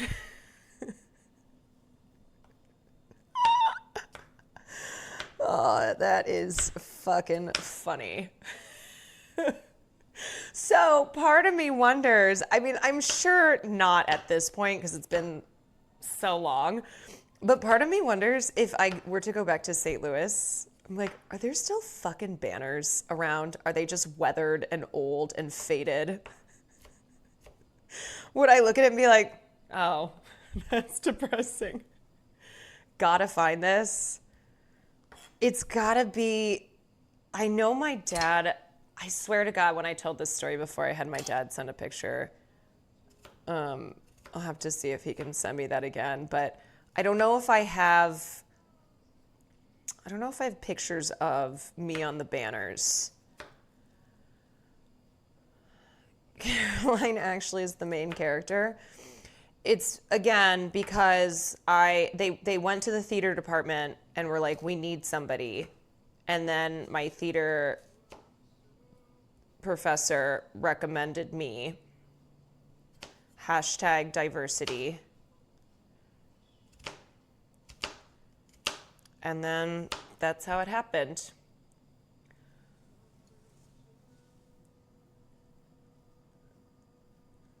Wait, did somebody find it? Imagine you go back, they have a massive version of it in pristine condition right over the entrance.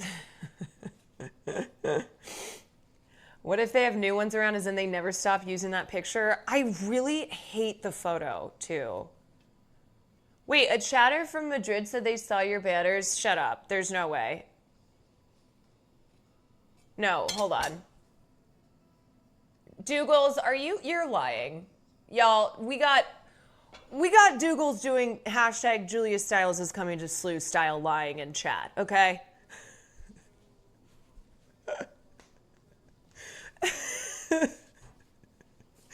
There is simply no way.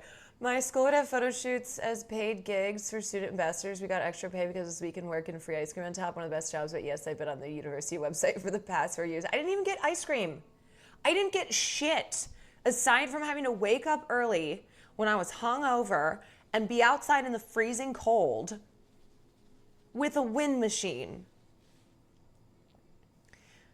Wait, I'm from Madrid. I know those posters. We call you La China Loca. Hold on. Let me text my dad again and be like, yo, I know I've asked you this before.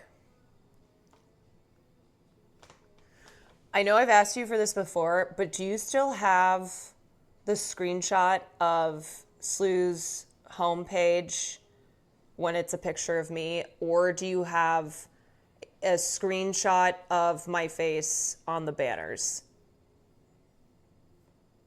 Not Sue's homepage, SLU's homepage.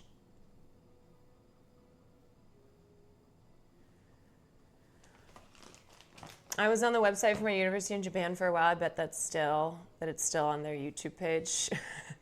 Because the thing is, it's like, if they have it, why would they change it out, you know? Alrighty, you know what I'm gonna do? I think I'm gonna cook on Viva la China Loca. China Loca goes kind of hard. I think I can probably make this on the new wave. Let's see. God, that is blurry as fuck. Viva la China Loca.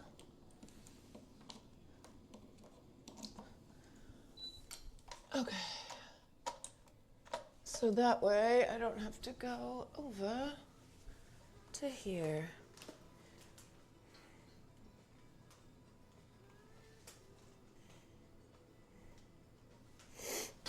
Ice Melt, thank you for the tier 1. Okay, so is it a smudge? No. Actually, let me see. Hold on. I don't think it is, but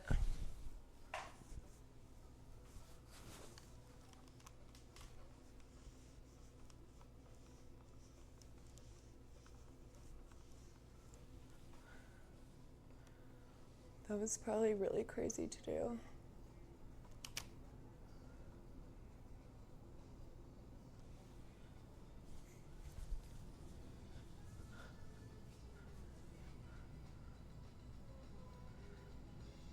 See, that looks worse.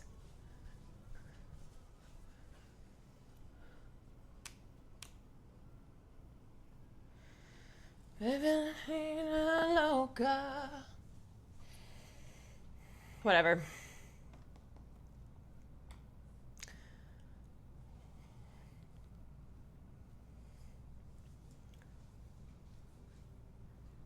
Kind of fixed. It's giving old TV. I know. I didn't like it though. All right. Whatevs. Okay. Now we're gonna put the chicken. Add the cube pieces to a large dish, season with salt and pepper, and set aside. A large dish. A large dish.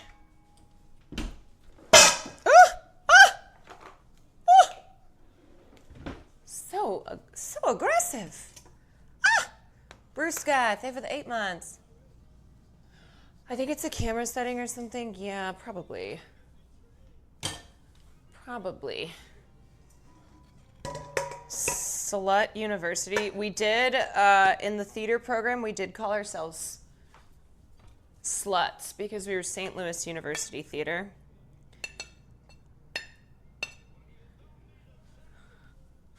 That was something that My gay theater professor endowed upon us. We proudly identified as sluts, sloots, depending on the pronunciation. Okay, we're gonna salt this. And then we're gonna pepper this. Wasn't that in a large dish already? It was on a plate. I don't know. Sometimes in cooking, it feels like you just put one thing in another thing. Place a large heavy bottom pan over medium-high heat. Okay. Let's turn this on. Medium-high.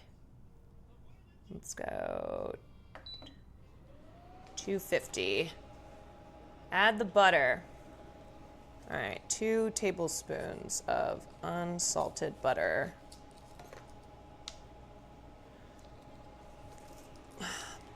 Let's go, sleuths. Okay. Oh, also, I forgot to say, if you are new in here, this is your first time. If you came from the raid or you just found your way in here somewhere, after I finish cooking, we do film class. And I would say probably have 20 minutes left on this, on the cooking. I'm not gonna give up watching Iron Giant. I know, it was one of those where like Will had just watched it and then Sam watched it, it's her favorite movie. And I was like, I'll give it, if I decide to watch it, I'll just give it a little break in between so that people who are in both communities aren't like, we're watching again. Not that no one wants to watch I would watch Iron Giant every day. Thoughts on iGumdrop being on MasterChef? I can't believe they didn't ask me to be on MasterChef. You seeing this shit?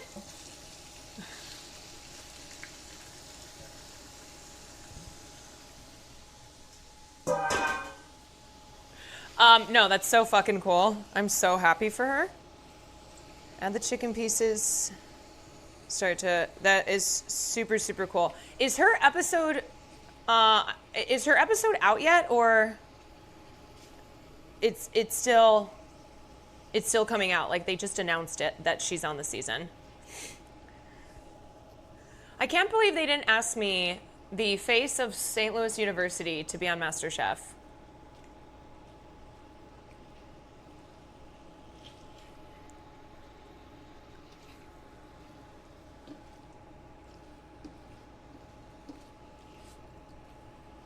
The face of SLU.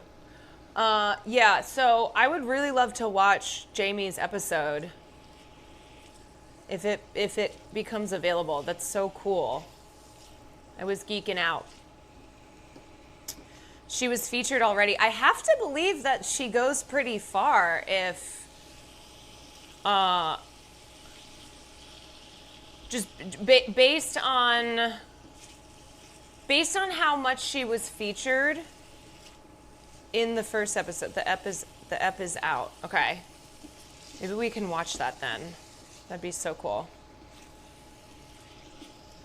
Okay, so basically what you want to do here is we are browning the chicken. We're giving it a tan. This is like all the white girls in my high school who, in the dead of winter, were hitting them tanning booths hard. It was like negative 20 degrees January in Iowa, and these girls looked like not white. Is the picture you alone or some other dorks? No, it's a solo shot of me. The SLU picture.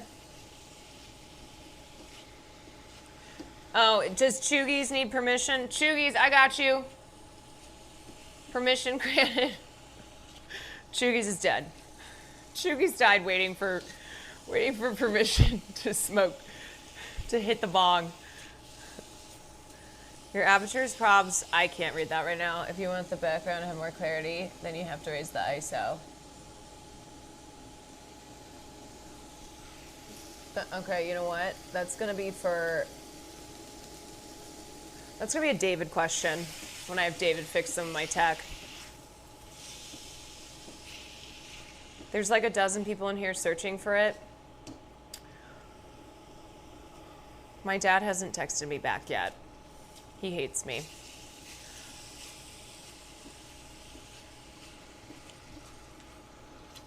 What are we watching tonight? All right, I will give you a clue.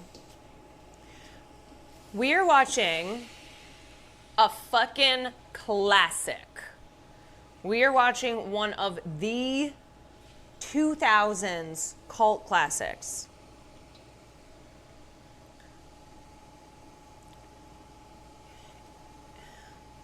And if you give me a second,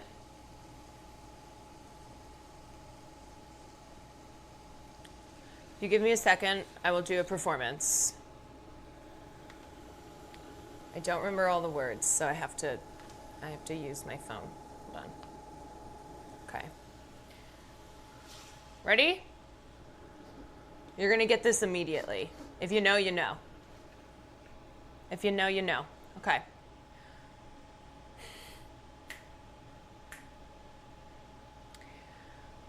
Five, 6, 7, 8. I'm sexy. I'm cute. I'm popular to boot. I'm bitchin', great hair. The boys all love to stare. I'm wanted. I'm hot. I'm everything you're not. I'm pretty. I'm cool. I dominate this school.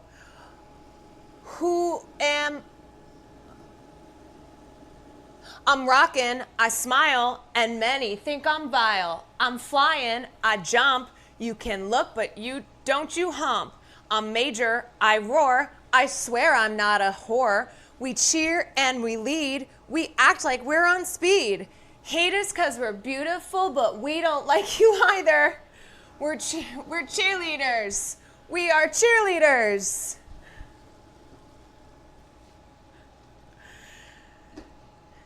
Yeah, it's finally Shrek 2, y'all. Okay, if you don't know that one, you might know this. I said, "Brr, it's cold in here. There must be some Tauros in the atmosphere." I said, "Brr." Okay, I haven't seen this movie in forever, so I don't have all the moves down. I said, "Brr, it's cold in here. There must be some Tauros in the atmosphere." Yes, we are watching what Roger Ebert, after having first been very harsh on this film, later on changed his mind and said that it is the Citizen Kane of cheerleading movies. That's right. A classic Roger Ebert changed his mind and realized that what he had once considered to be not such a great film was actually one of the defining of the era. Literally referred to it as the Citizen Kane of cheerleading movies. There's a movie that came out in 2000 starring Kirsten Dunst, the only person in the Academy who watches the movies, and Gabrielle Union, who has literally looked the same for like 40 fucking years. Eliza Dushku. And it is called Bring It On. This is now the second cheerleading movie we've watched in the last couple months. Very different from But I'm a Cheerleader. And it really is one of the defining films of the 2000s. A lot of us, I think, probably grew up on this movie. Let me check my instructions and see what I need to do next. Okay, we've got the chicken browning. It's very iconic. 2000s movie erased my wokeness when I'm watching. Well, funny enough, this film was actually really ahead of its time, and we'll talk about it obviously after we watch it, but it's woke.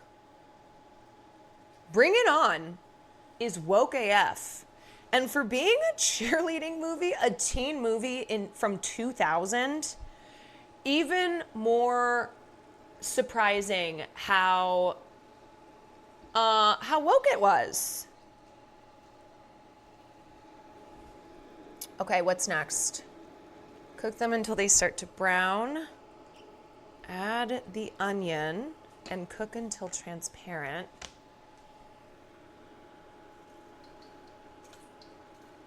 It's a lot of onion. Is that how much I wanted? I don't know. I think you'll be surprised to revisit this film because there's probably, if you love this movie but you haven't seen it in a long time, I'm sure you're like, oh, it's from 2000. It's a teen cheerleading film.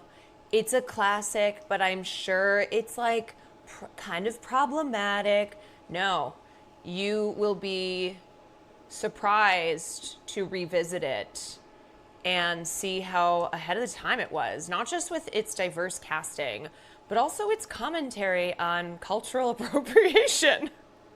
Yeah, it's all about cultural appropriation, racial inequity.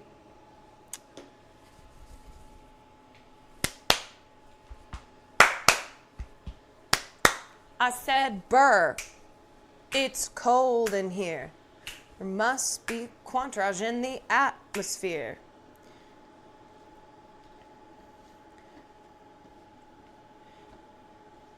It is super woke ahead of the time. Yeah, and it's got a lot of iconic lines. Lot of iconic lines. And it's the film debut, which is amazing,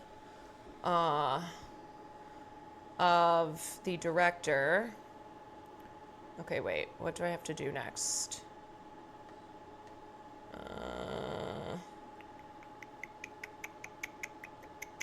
Let's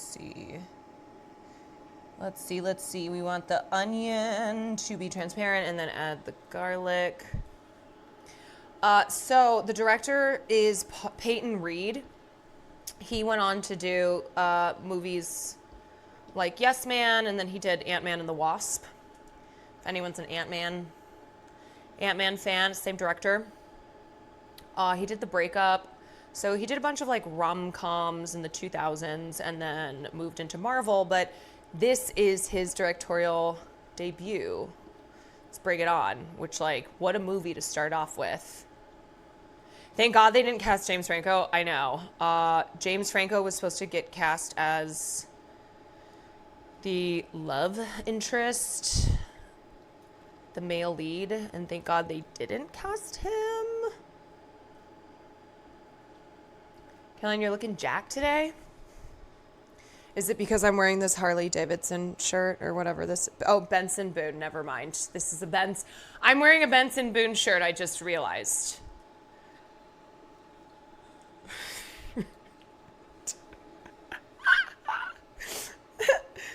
I'm a huge Benson Boone fan.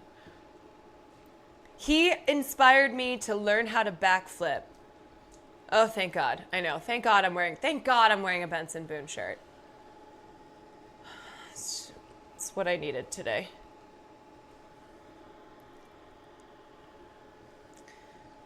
I have plans to watch the lesbian Joan Chen movie later tonight. Ooh, good one. We almost watched that one. For film class one night. I don't know why we didn't. Seeing these two back to back is a slay. Yeah, that's a good double feature. Do a backflip right now. 10,000 gifted subs, because I am worth no less than that. 10,000 gifted subs. and I will show you my Benson Boone backflip.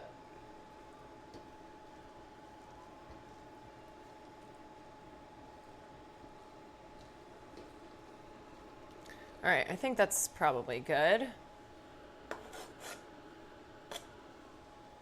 You are the best thing. 10,000 gifted subs because I probably will end up in the emergency room and I will need that to pay for my emergency care.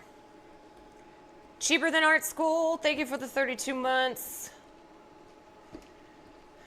It might actually might need to be more than 10,000 gifted subs. This is the American healthcare system after all. Letterboxd is exploring a sale of the controlling stake in the company are recooked if Paramount buys it. Leave Letterboxd alone!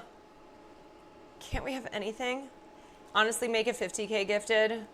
Yeah, now that I think about it, well, 10,000 is I joined the LAPD, so I can't even do that goal anyway. Jen Bonds, thank you for the 13 months. You related to Jenny Kwan, Chun-Li's new VA? I don't know. Maybe. Heard the news about my Queen Meghan. I know, we talked about it earlier. The only important news that happened yesterday. Dr. Richie, thank you for the 14 months. All right, only 49,997 more to go.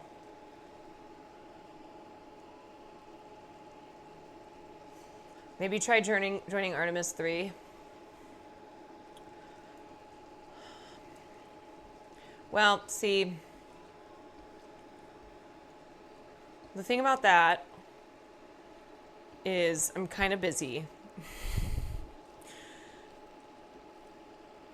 Okay, add in the tomato sauce and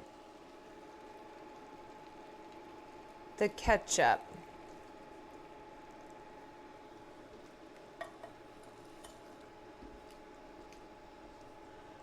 Somebody gift 1 billion subs so Caroline can buy and save Letterboxd.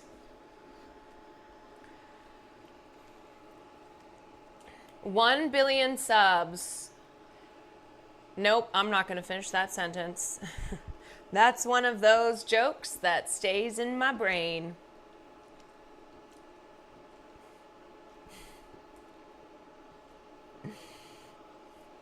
See, this is the danger sometimes of when I'm doing a stream where I'm kind of just talking and I have no idea what's coming out of my mouth.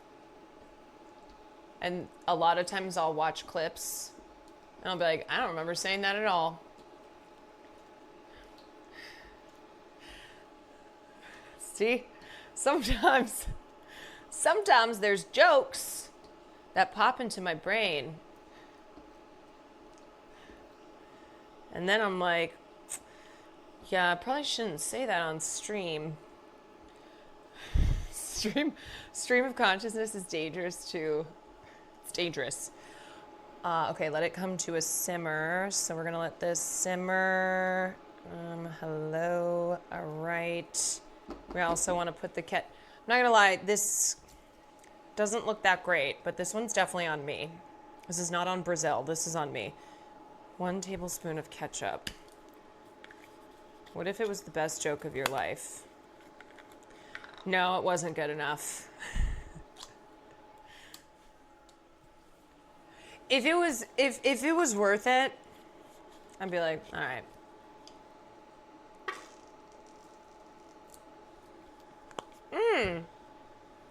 Yum. You are the best thing. Do do do do do do.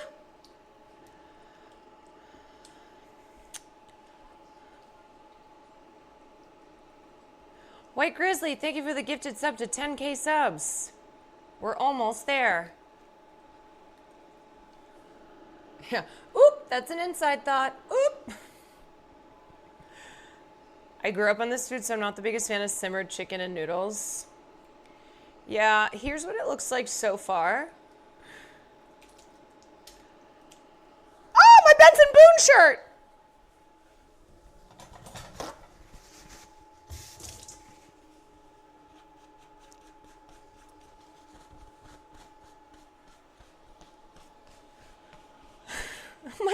God.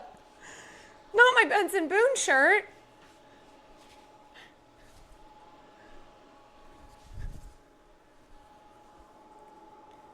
Should have backflipped away from that.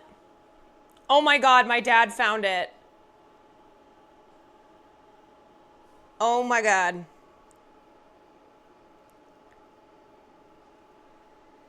All right, here we go.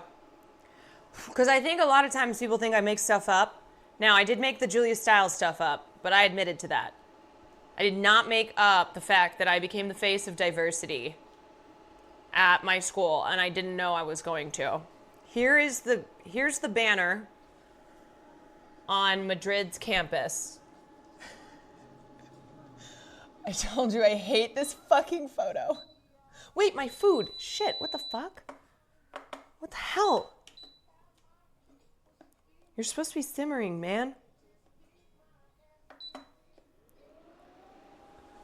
Ain't no way. Oh my God, there's so much. Oh my God, this my Benson Boone shirt. Okay.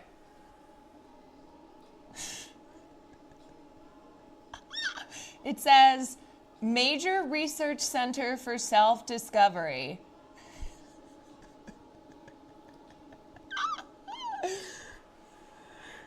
Shit. And then here I am on the website. God love dads for having probably 50 photos in their photo album and never deleting any of them, because this is 15 years old.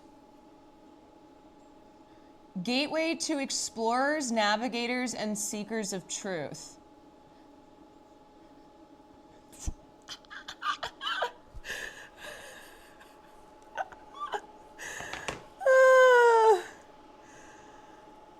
That photo looks like one you'd use for kickstarting a political campaign.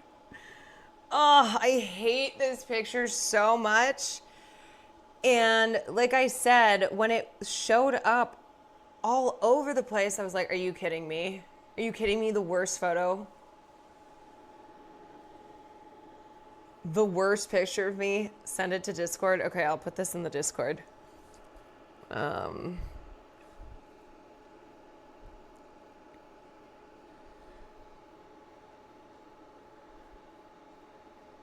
Discord. It looks like Maoist propaganda. You know, we should just use that photo, just Photoshop it into everything.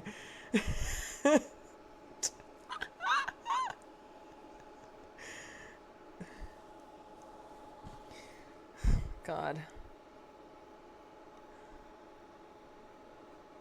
All right, here you go. It does, wait, it does look like a Scientology ad.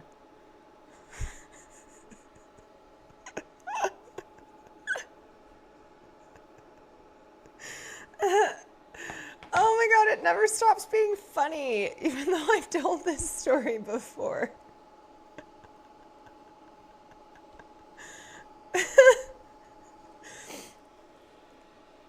Oh my God.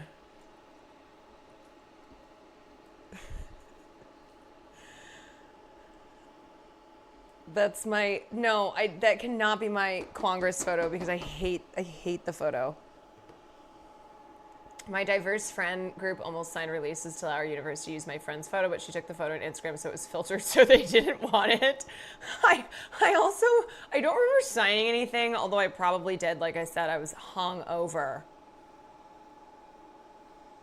Hungover. It was early in the morning. Cold out.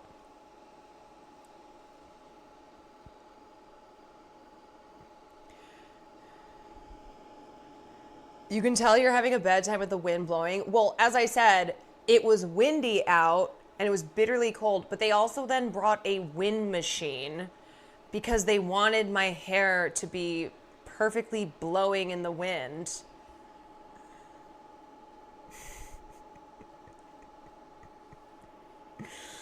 Seekers of truth. Let it come to a simmer for 2 to 3 minutes. Add the cream. Ooh, add the cream. Oop. Okay, so we want 1.5 things of cream. What year was this?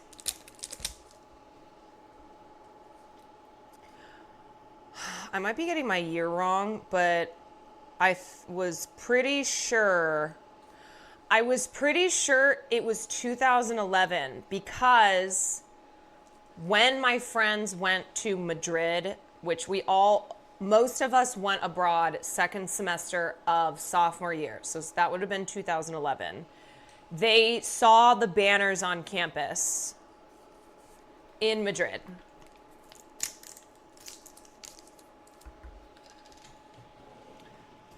The screenshot says 2013. Yeah, I mean, it's possible that I don't know why my dad just maybe has older screenshot, but I'm pretty certain that it would have been 2011. Okay, there's one, and then we want half. Okay. I don't know if this is right, but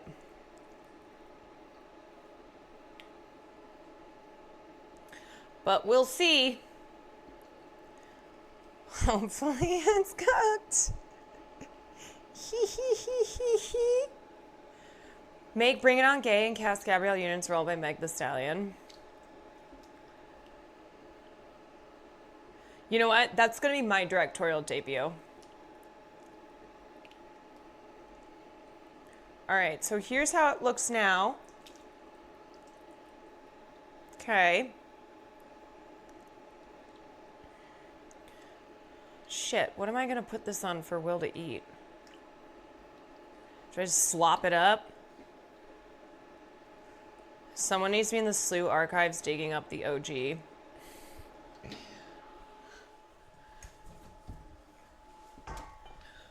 Oh, we have some rice in here. You know what? I'm just going to use this. Okay, and then the key that I read with this recipe is that you want to use potato sticks, which I couldn't find in the store. So I'm going to just use chips. I'm going to text Will. Slop ready.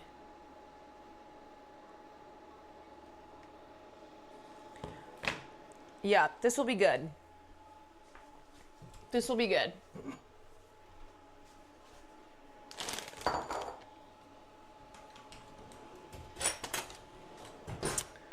Okay, so because I couldn't use my rice machine because there was a creature in it, I'm just gonna use this rice from earlier when we got chicken and rice. And now I've made chicken and rice.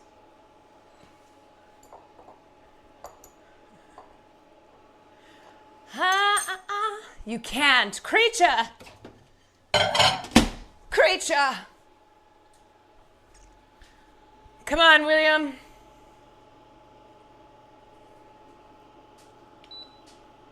All right, you know what I'm going to do? I'm actually going to try this before.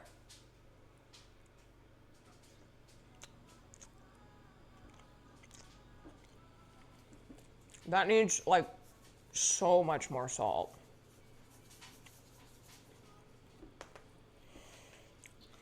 Okay. The chicken is definitely dry.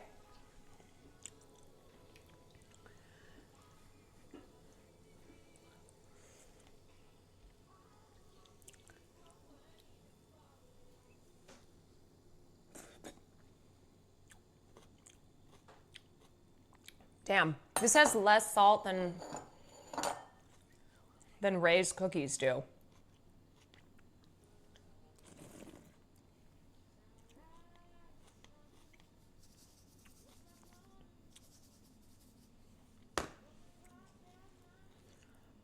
Come get slop. Come get slop.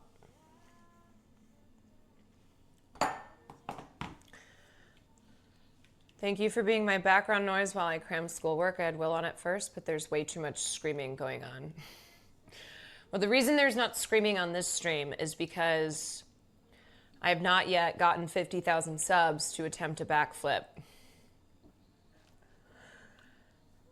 Here's a reason why I won't do it, okay?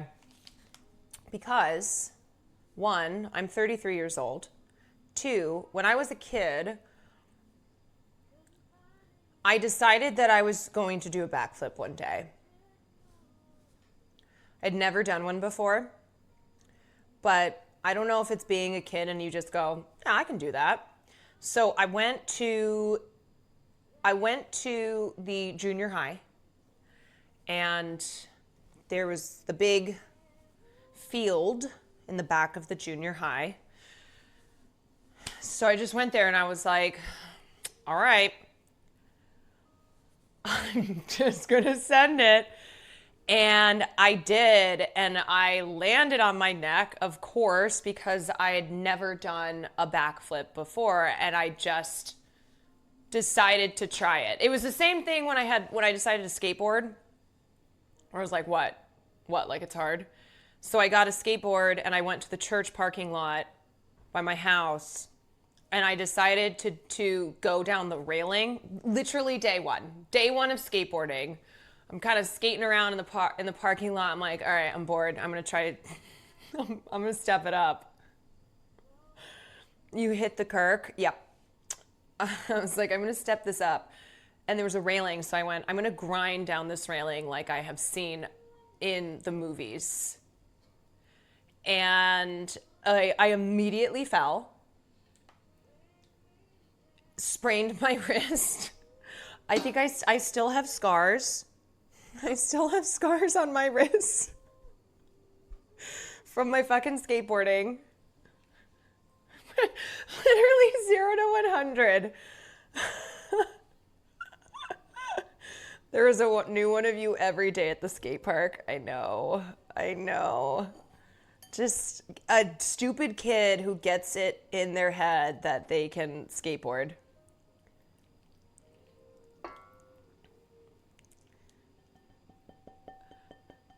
How are you still alive? I don't know. Kids do stupid shit all the time.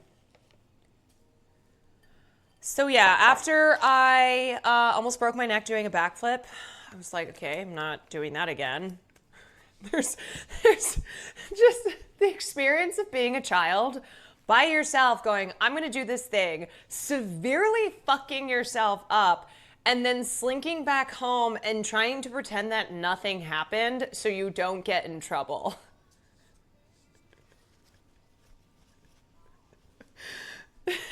Walking home after near-death accident, near paralyzation, and being like, everything's chill. And your mom's like, where were you? What were you up to? You're like, nothing. Just kicking rocks.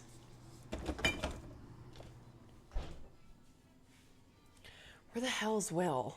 Man, I need him to try this slop. He's gonna look at this and be like, this does not look... This is entirely on me.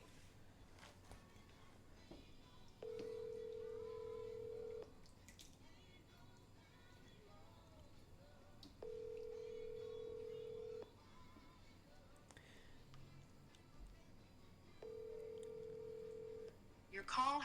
I think maybe he's not answering because he doesn't want to try it at all. I'm gonna send him a photo.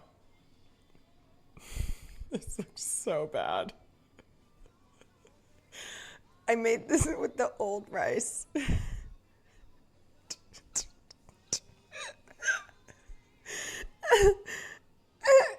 does this look so sketchy? All right, I think if I put chips on it, it'll look better.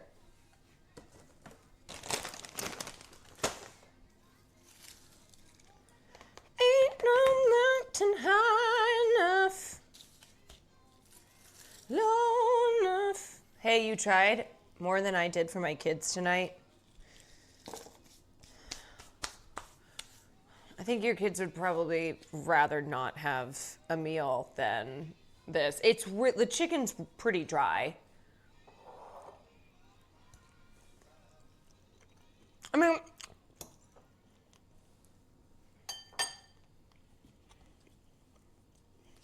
it's just not working. Sounds like a high meal. I know, I wonder if I smoked weed, if it would be better. Okay.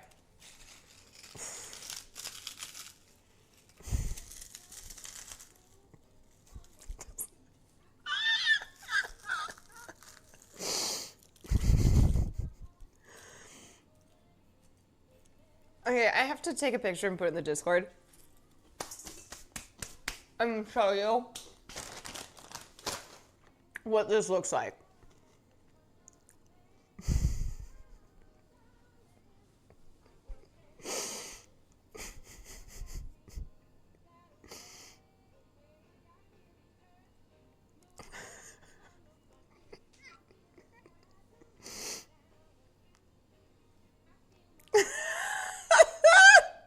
I'm so sorry to Brazil. I'm really sorry. I apologize to all of Brazil that I really fucked this one up.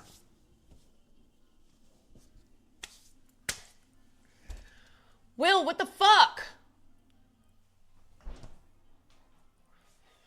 I just made some bullshit.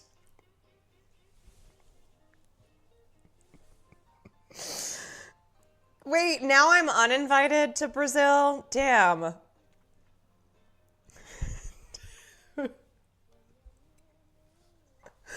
Why does this look so bad? All right, let me try with the chips. It's fucking horrible. Oh, God.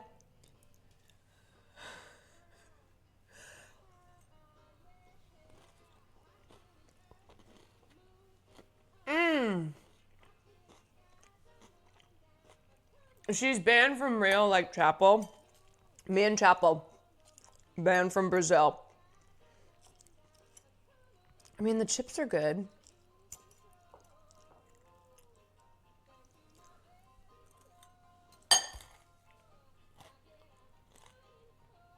I don't know, y'all. I don't know what happened. You better not feed that man that. Damn it! Where is he? Now I'm going in his Twitch chat. I'm about to be annoying.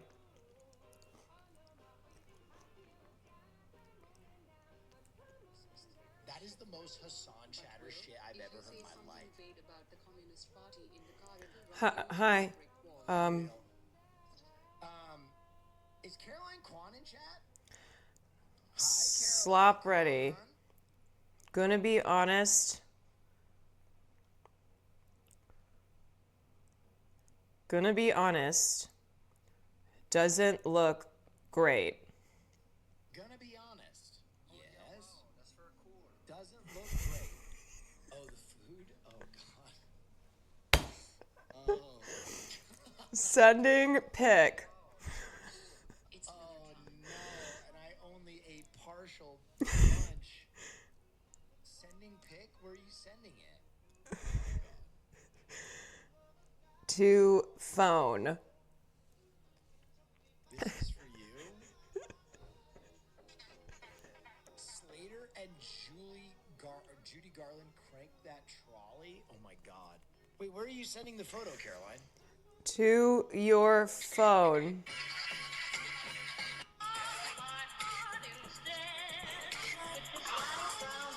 To your phone?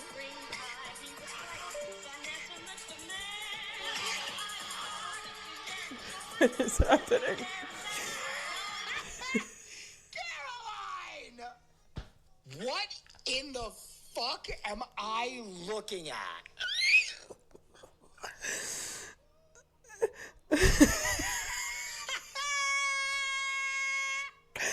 Show with Caroline! Show with the chips.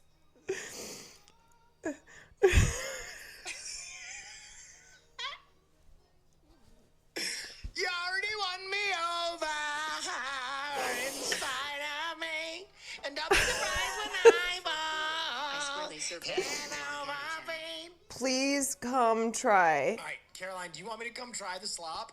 You want me to come fucking try this slop? Yummy. Yes, please. All right, I'm pulling Caroline's stream up, guys. Maybe it's gonna be better than he thinks. Should I put some more chips on it? Here's what it looks like. Should I put some more chips? This is a classic Brazilian dish. Okay, wait. Let me get my Portuguese down again. What's it called? Stroganoffo.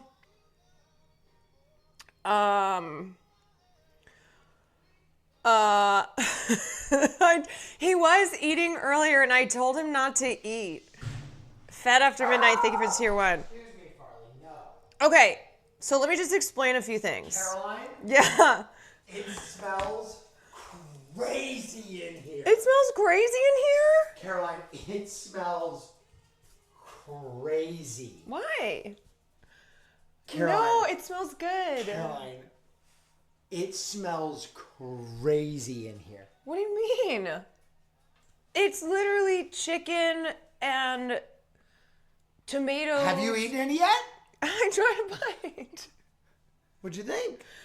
Okay, so let me give you the rundown on this. This is a classic Brazilian dish. It's called stroganoff. Well, it's an attempt at a classic Brazilian dish. It's an attempt. It is chicken stroganoff a la Brazil. Okay. Who sent you this recipe? I found it on the internet. Okay. So, you've had beef stroganoff, right?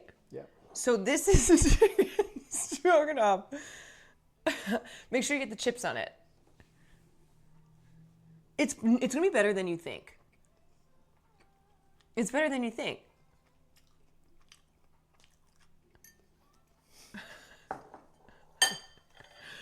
You love chips. That was not better than I thought. Really? Why? That's pretty rough.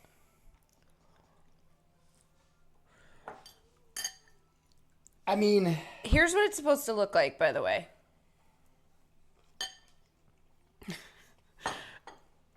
It's supposed to have potato sticks. That's a key ingredient, but I couldn't find any.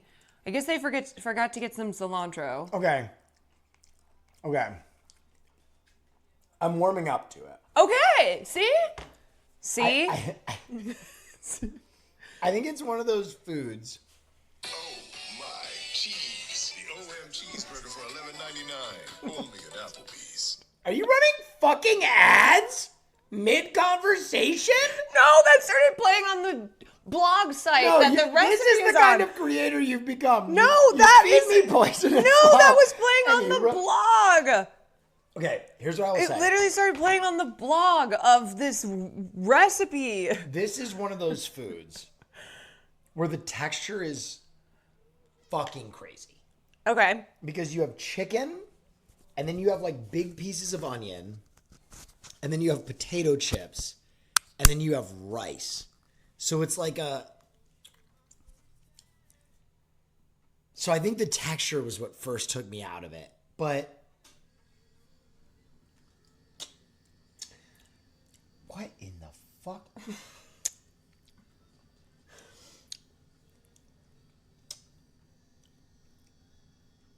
It's kind of tomatoey. It's kind of green. Okay, I'll tell you what's in it. A can of tomato sauce. Uh-huh. Some ketchup. Sure. Cream. Chicken. Surely there's more. Salt. Surely there's more than that. Salt, pepper. Okay. All right. Now, I think it looks sketchier because the chips I had to use, you're supposed to use potato sticks, but I couldn't find them. So I figured I could use these Ruffles.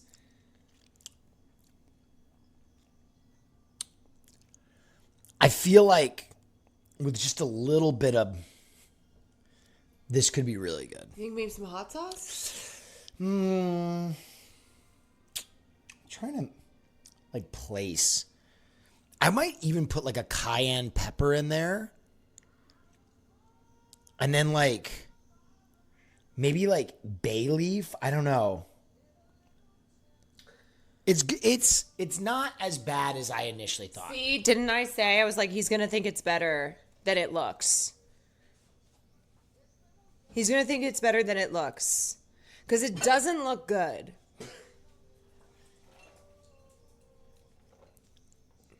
Oh, you're going for... No, this is yours.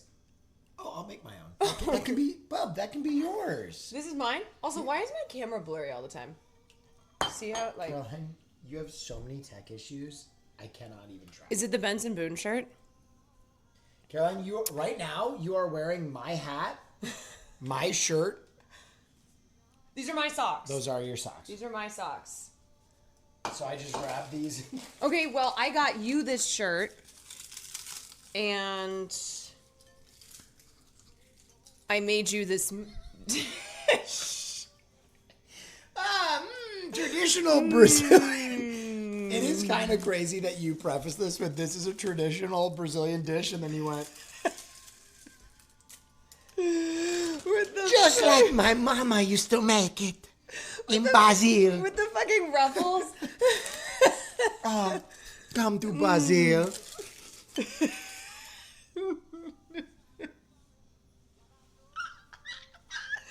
But you're eating it.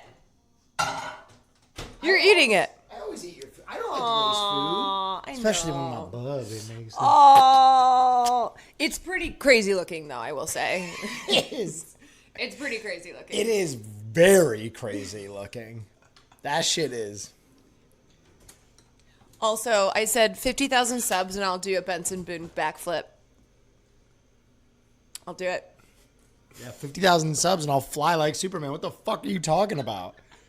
Can't do a backflip. I could. You would telescope your ankles into your fucking hips. The last time I did it, I was a kid and I almost broke my neck. Yeah, that's not doing it. Yeah. So you're basically saying for 50,000 subs, I'll hurt myself badly. I'll break my neck. Yeah, because I was like, 50,000 subs, that should be enough for the emergency room cost. Right. Yeah. All right, well, I think that's a success. Thank you so much for this. You're welcome. Traditional Brazilian bounty. Oh, God. It looks like something that, I don't know, like if you're at the nursing home, they're like... Fish surprise. Like no dark colors in the food. It's all just... Gray. It's all just gray. All right, everybody. Wait, what's your rating? 6? Yeah, actually, that's pretty fair. That's pretty fair. All right, well, the traditional Brazilian dish, stroganoff de chicken. This one is entirely on me. Okay, so I'm not trying to piss off Brazil. You know, I love Brazil. But I did my best. I did my best. It's definitely one of the sloppier slops that I've made. Looks like the fake vomit from Goonies. Oh, that's too real. You know, I'm kind of full, so I might save this for later.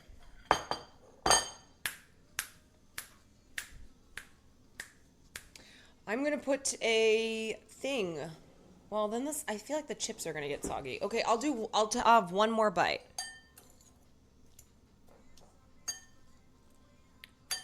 I'll have one more bite.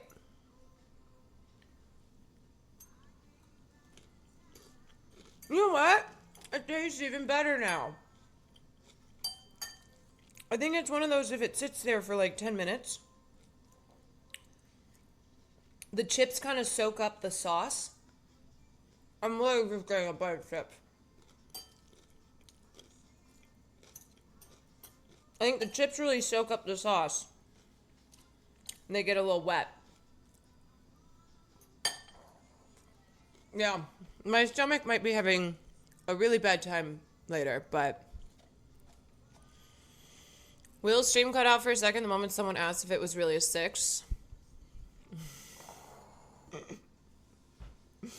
All right. I'm moving us back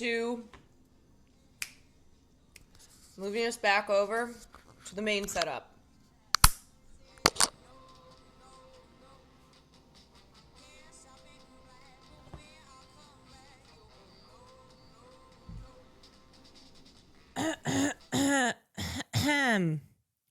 Hello. I'm back.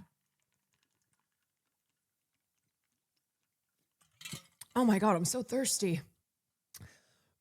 Maybe it was all the salt in the chips.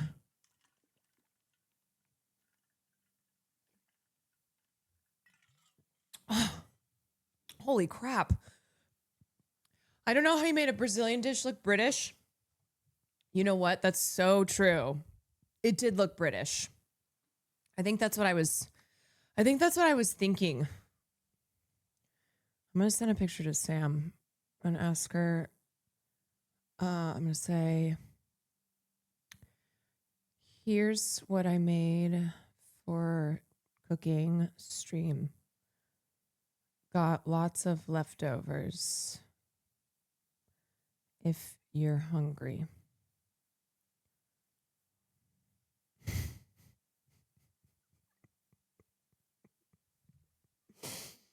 Hi, Bubba. Hi. You want up? No, you don't. All right. Let's pull up our movie stuff. Get ready to go. I'm so excited. Truly, truly so excited for our film tonight. We have 2000's Bring It On. Truly a classic. An iconic film.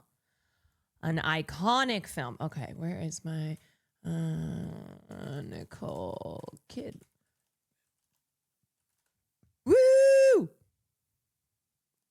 Yay. All right, so the way that Sunday works is I usually try to cook something, not always, but sometimes. And then after cooking, we do film class. So, part two of Sunday's Dinner and a Movie is about to begin. So I've been changing it up a little bit recently with our with our little thing that we watch before we get to watching the film. So Sam's response, she said, "No thanks, super full. Thank you so much. Wow, looks so good. You need to eat though. So I'm gonna save you a bowl. No worries. Happy to take care of you."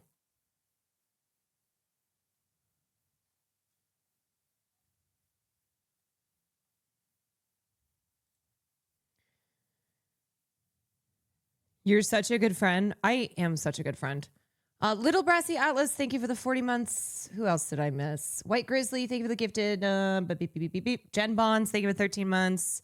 Dr. Richie, not Merrick's, thank you for the 8 months. Bruce Sky, thank you for the 8 months. Ice Melt, thank you for the tier 1. Hogan, thank you for the gifted. Steven, thank you for the gifted. Jack Showtime, thank you for the 24 months. Invariantly, thank you for the 34 months. Black Kusuku, thank you for the 44 months. If I missed your resub, thank you so much. I appreciate you. Let's see, we're at 2,300 subs. I'm still gonna keep my promise. 50,000 subs, Benson Boone backflip. No, I insist. She says so full, saving room for tomorrow or the next day or the next day. No problem. Whenever you're hungry next, you have a warm meal waiting for you. I'll wrap it up in foil.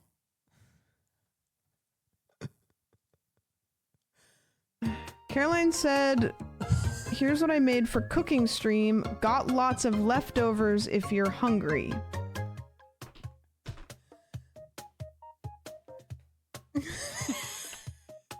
What the fuck is that? That's like what is in my couch. That's like when I pull my couch cushions up. That's what's in there.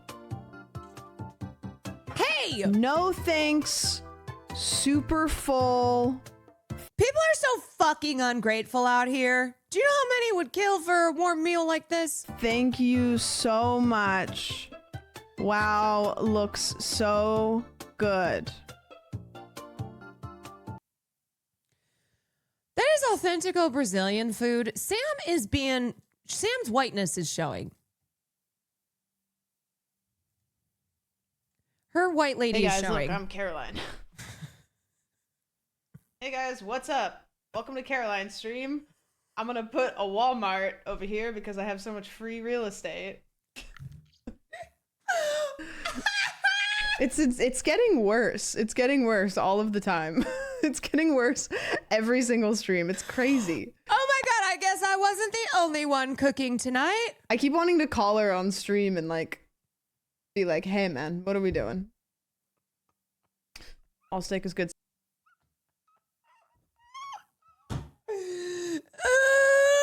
Okay, she kind of cooked my ass there.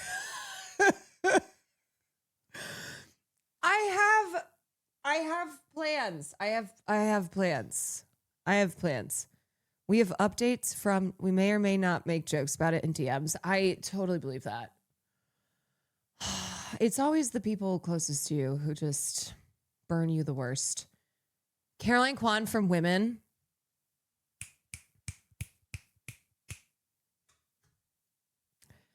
So beautiful and so natural. I like the angle, TBH. I don't, but thank you. That's very kind. Can hardly tell you're crying.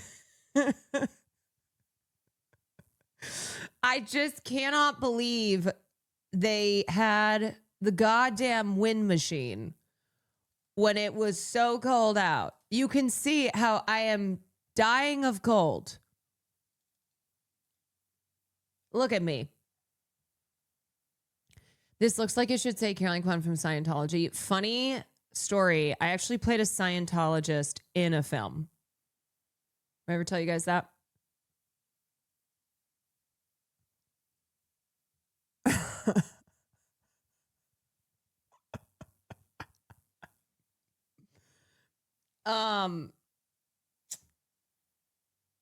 Yeah. I played a Scientologist. It's not a big role.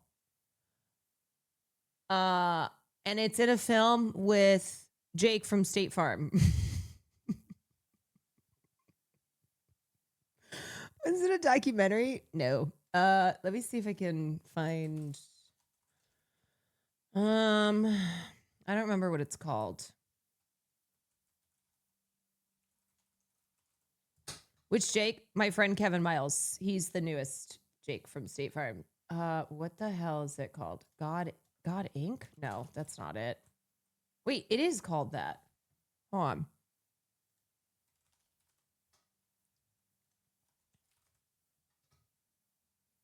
Yeah, it's on Tubi. Wait a second. Hold on.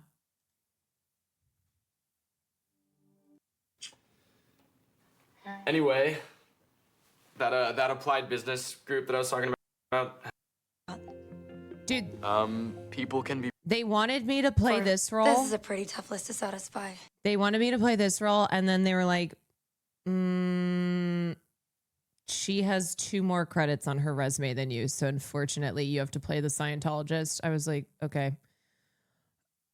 That's the whole point. So you're saying you made the whole thing up? Oh, wait. I'm Mormon. Happily Mormon. One more time, I really think Relax, Daniel. We can. And 5 precepts? You almost gotta be a math major to figure that out. Since pasta didn't even exist in the 1st century, how can the father of Jesus be the flying spaghetti monster when there was no spaghetti? Oh, wait. Here we go.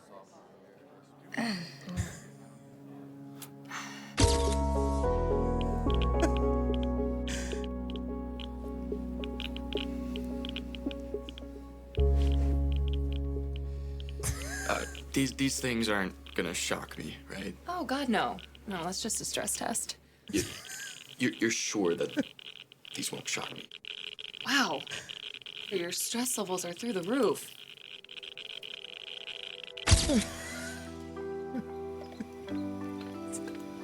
Welcome to Ahad. I don't even know what the fuck is the point of this. Like, what was I even doing? I don't know. Look, if you just let me take it one more time, I really think Relax, Daniel. We can create a flexible payment plan that works for you. Oh, no. I really can't do anything like Why that. is it freezing? I'm Mormon. Happily. Mormon. Sorry. Mormon. Oh. Sorry, it's just hard to take someone seriously who thinks that a guy dug up a version of the Bible in New Jersey. Firstly, it was New York. Secondly, why would God only help one side of the Atlantic? Just a little too illogical. Illogical? Really? Because Xenu bringing aliens on spaceships to Earth is completely logical? The space opera, You know what? Forget it. Just leave. What's the market share for Buddhism? How many followers? I don't remember this at all. I just randomly remembered that I played a Scientologist. I was like, wait, yeah. And then I don't remember those scenes whatsoever. Pretty funny though. pretty funny to be debating Mormonism playing a Scientologist. Did you research a little bit before you filmed? No, I don't think so. I just remember it was like early on in my LA career. And like I said, I remember reading for this role. This was one of the main roles. I read for this one and then I had a call back and then they're like, we really like you and we want you in this role, but we need to have someone who has a couple more acting credits. And I was like, okay. And they said, but we have another role for you. And then the girl from this went on to book AP Bio. I'm like, are you freaking kidding me? Yeah, this actress booked AP Bio, AP Bio, an actual show that starred Glenn Howerton. This show. Anyone remember this? Yeah. She booked this show after this fucking movie. God Incorporated is a drama film about 4 business school students who create a new religion as a class project, launching a mobile app called Soul Plus on campus, which leads to controversy when they must choose between dropping their creation or failing their MBA program. Directed by Jeff Deverett, the film stars Aparna Brielle. Yeah, that's who that is. Cameron DeFaria and Alex Elizabeth Glitter, and won an award for Best Actress. Oh, congrats at the San Diego Film Awards. Did I tell you guys too? Have I ever told you this story? Your character was named Fawn. Wait, really? Insecure.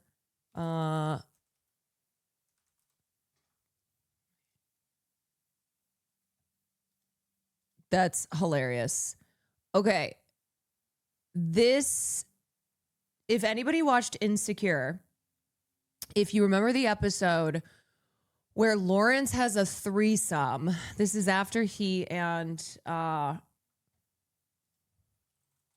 Issa break up in the show, and he has a threesome, and they ended up casting Haley Kiyoko as one of the girls. I auditioned for this role, and when I walked in, the casting director was like, "Oh my God, you're so big." And I went, "Oh, that's perfect. I guess for a show called Insecure." And her gay assistant was like, "She doesn't mean fat. She doesn't mean fat. You're a really pretty girl." And she's like, "You're just really big." She's like, "You're so tall." I think maybe she wasn't used to me as an Asian woman being 5'9", and like pretty muscular. Because at that time, I was in crazy good shape. So I was super fit. And I was obviously I'm tall. What a way to say that. I know. And then I did the audition and I was just like, I wanted to say right then and there, I was like, oh, should I just kill myself? Because she said it a couple times. She's like, oh my God, you're so big. Anyway, KLAY Kyoko went on to get the role. And I guess maybe they didn't want someone who is as big as I was. I know. She was acting like I was a linebacker out here. How tall is KLAY Kyoko? KLAY Kyoko height. 5'4". 5'4". I could be 5'4".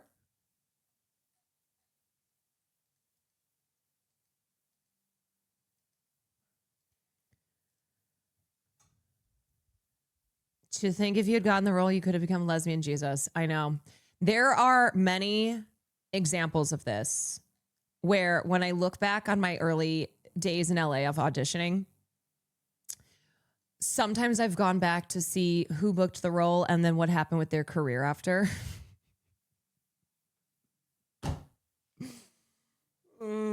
And there are too many times that somebody booked the role that wasn't me and then had a lot of success after.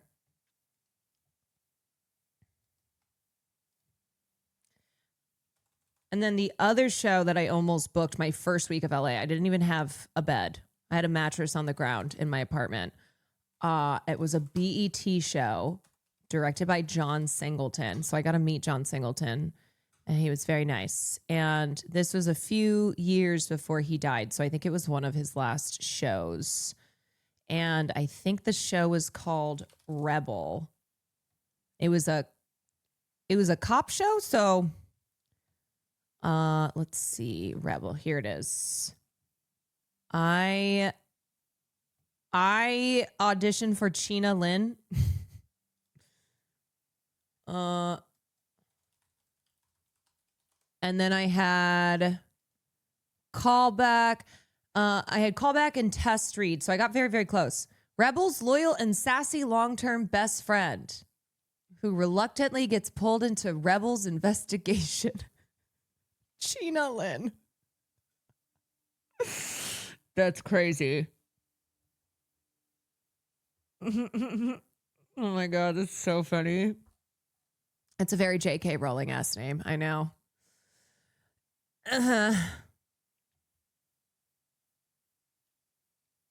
I'm so behind. I'm watching on my TV, but you're 5'9". It's true. I'm 5'9", but also 5'4" if I need to be. Yeah. Yep. Anyway, that's just some fun lore. That's a little bit about me. The more you know. You've gotten a lot of lore drops tonight. Okay, now it's time. Memento Fix, thank you for the 13 months. I'm freezing. This is the first time anyone's access to the drives. Oh, yeah, the Tubi movie. Fed After Midnight, thank you so much. This was the ep of MasterChef Jamie was in. Ooh, we should watch that one of these nights. One of these nights. Okay, everybody, this is your opportunity to go get yourself a snack. Maybe you made that delicious Brazilian dish that I made. Go run to the bathroom. Go get a blankie.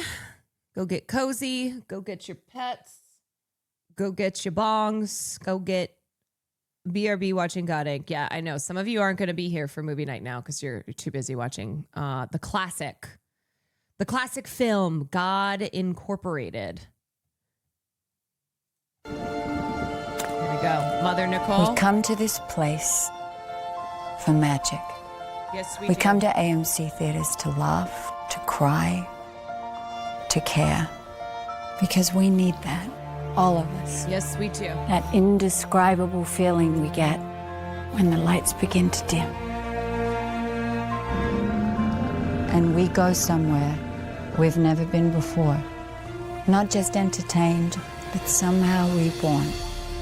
Together. Dazzling images on a huge silver screen. Sound that I can feel. Somehow, heartbreak feels good in a place like this. Our heroes feel like the best part of us. And stories feel perfect and powerful. Because here, they are. They are. AMC Theaters. We make movies better. It's better.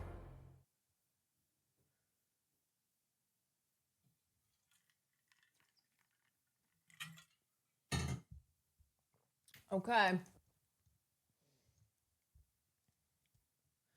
Alrighty. Max Lord, give me the stone. Give me the stone. We come to this place for magic.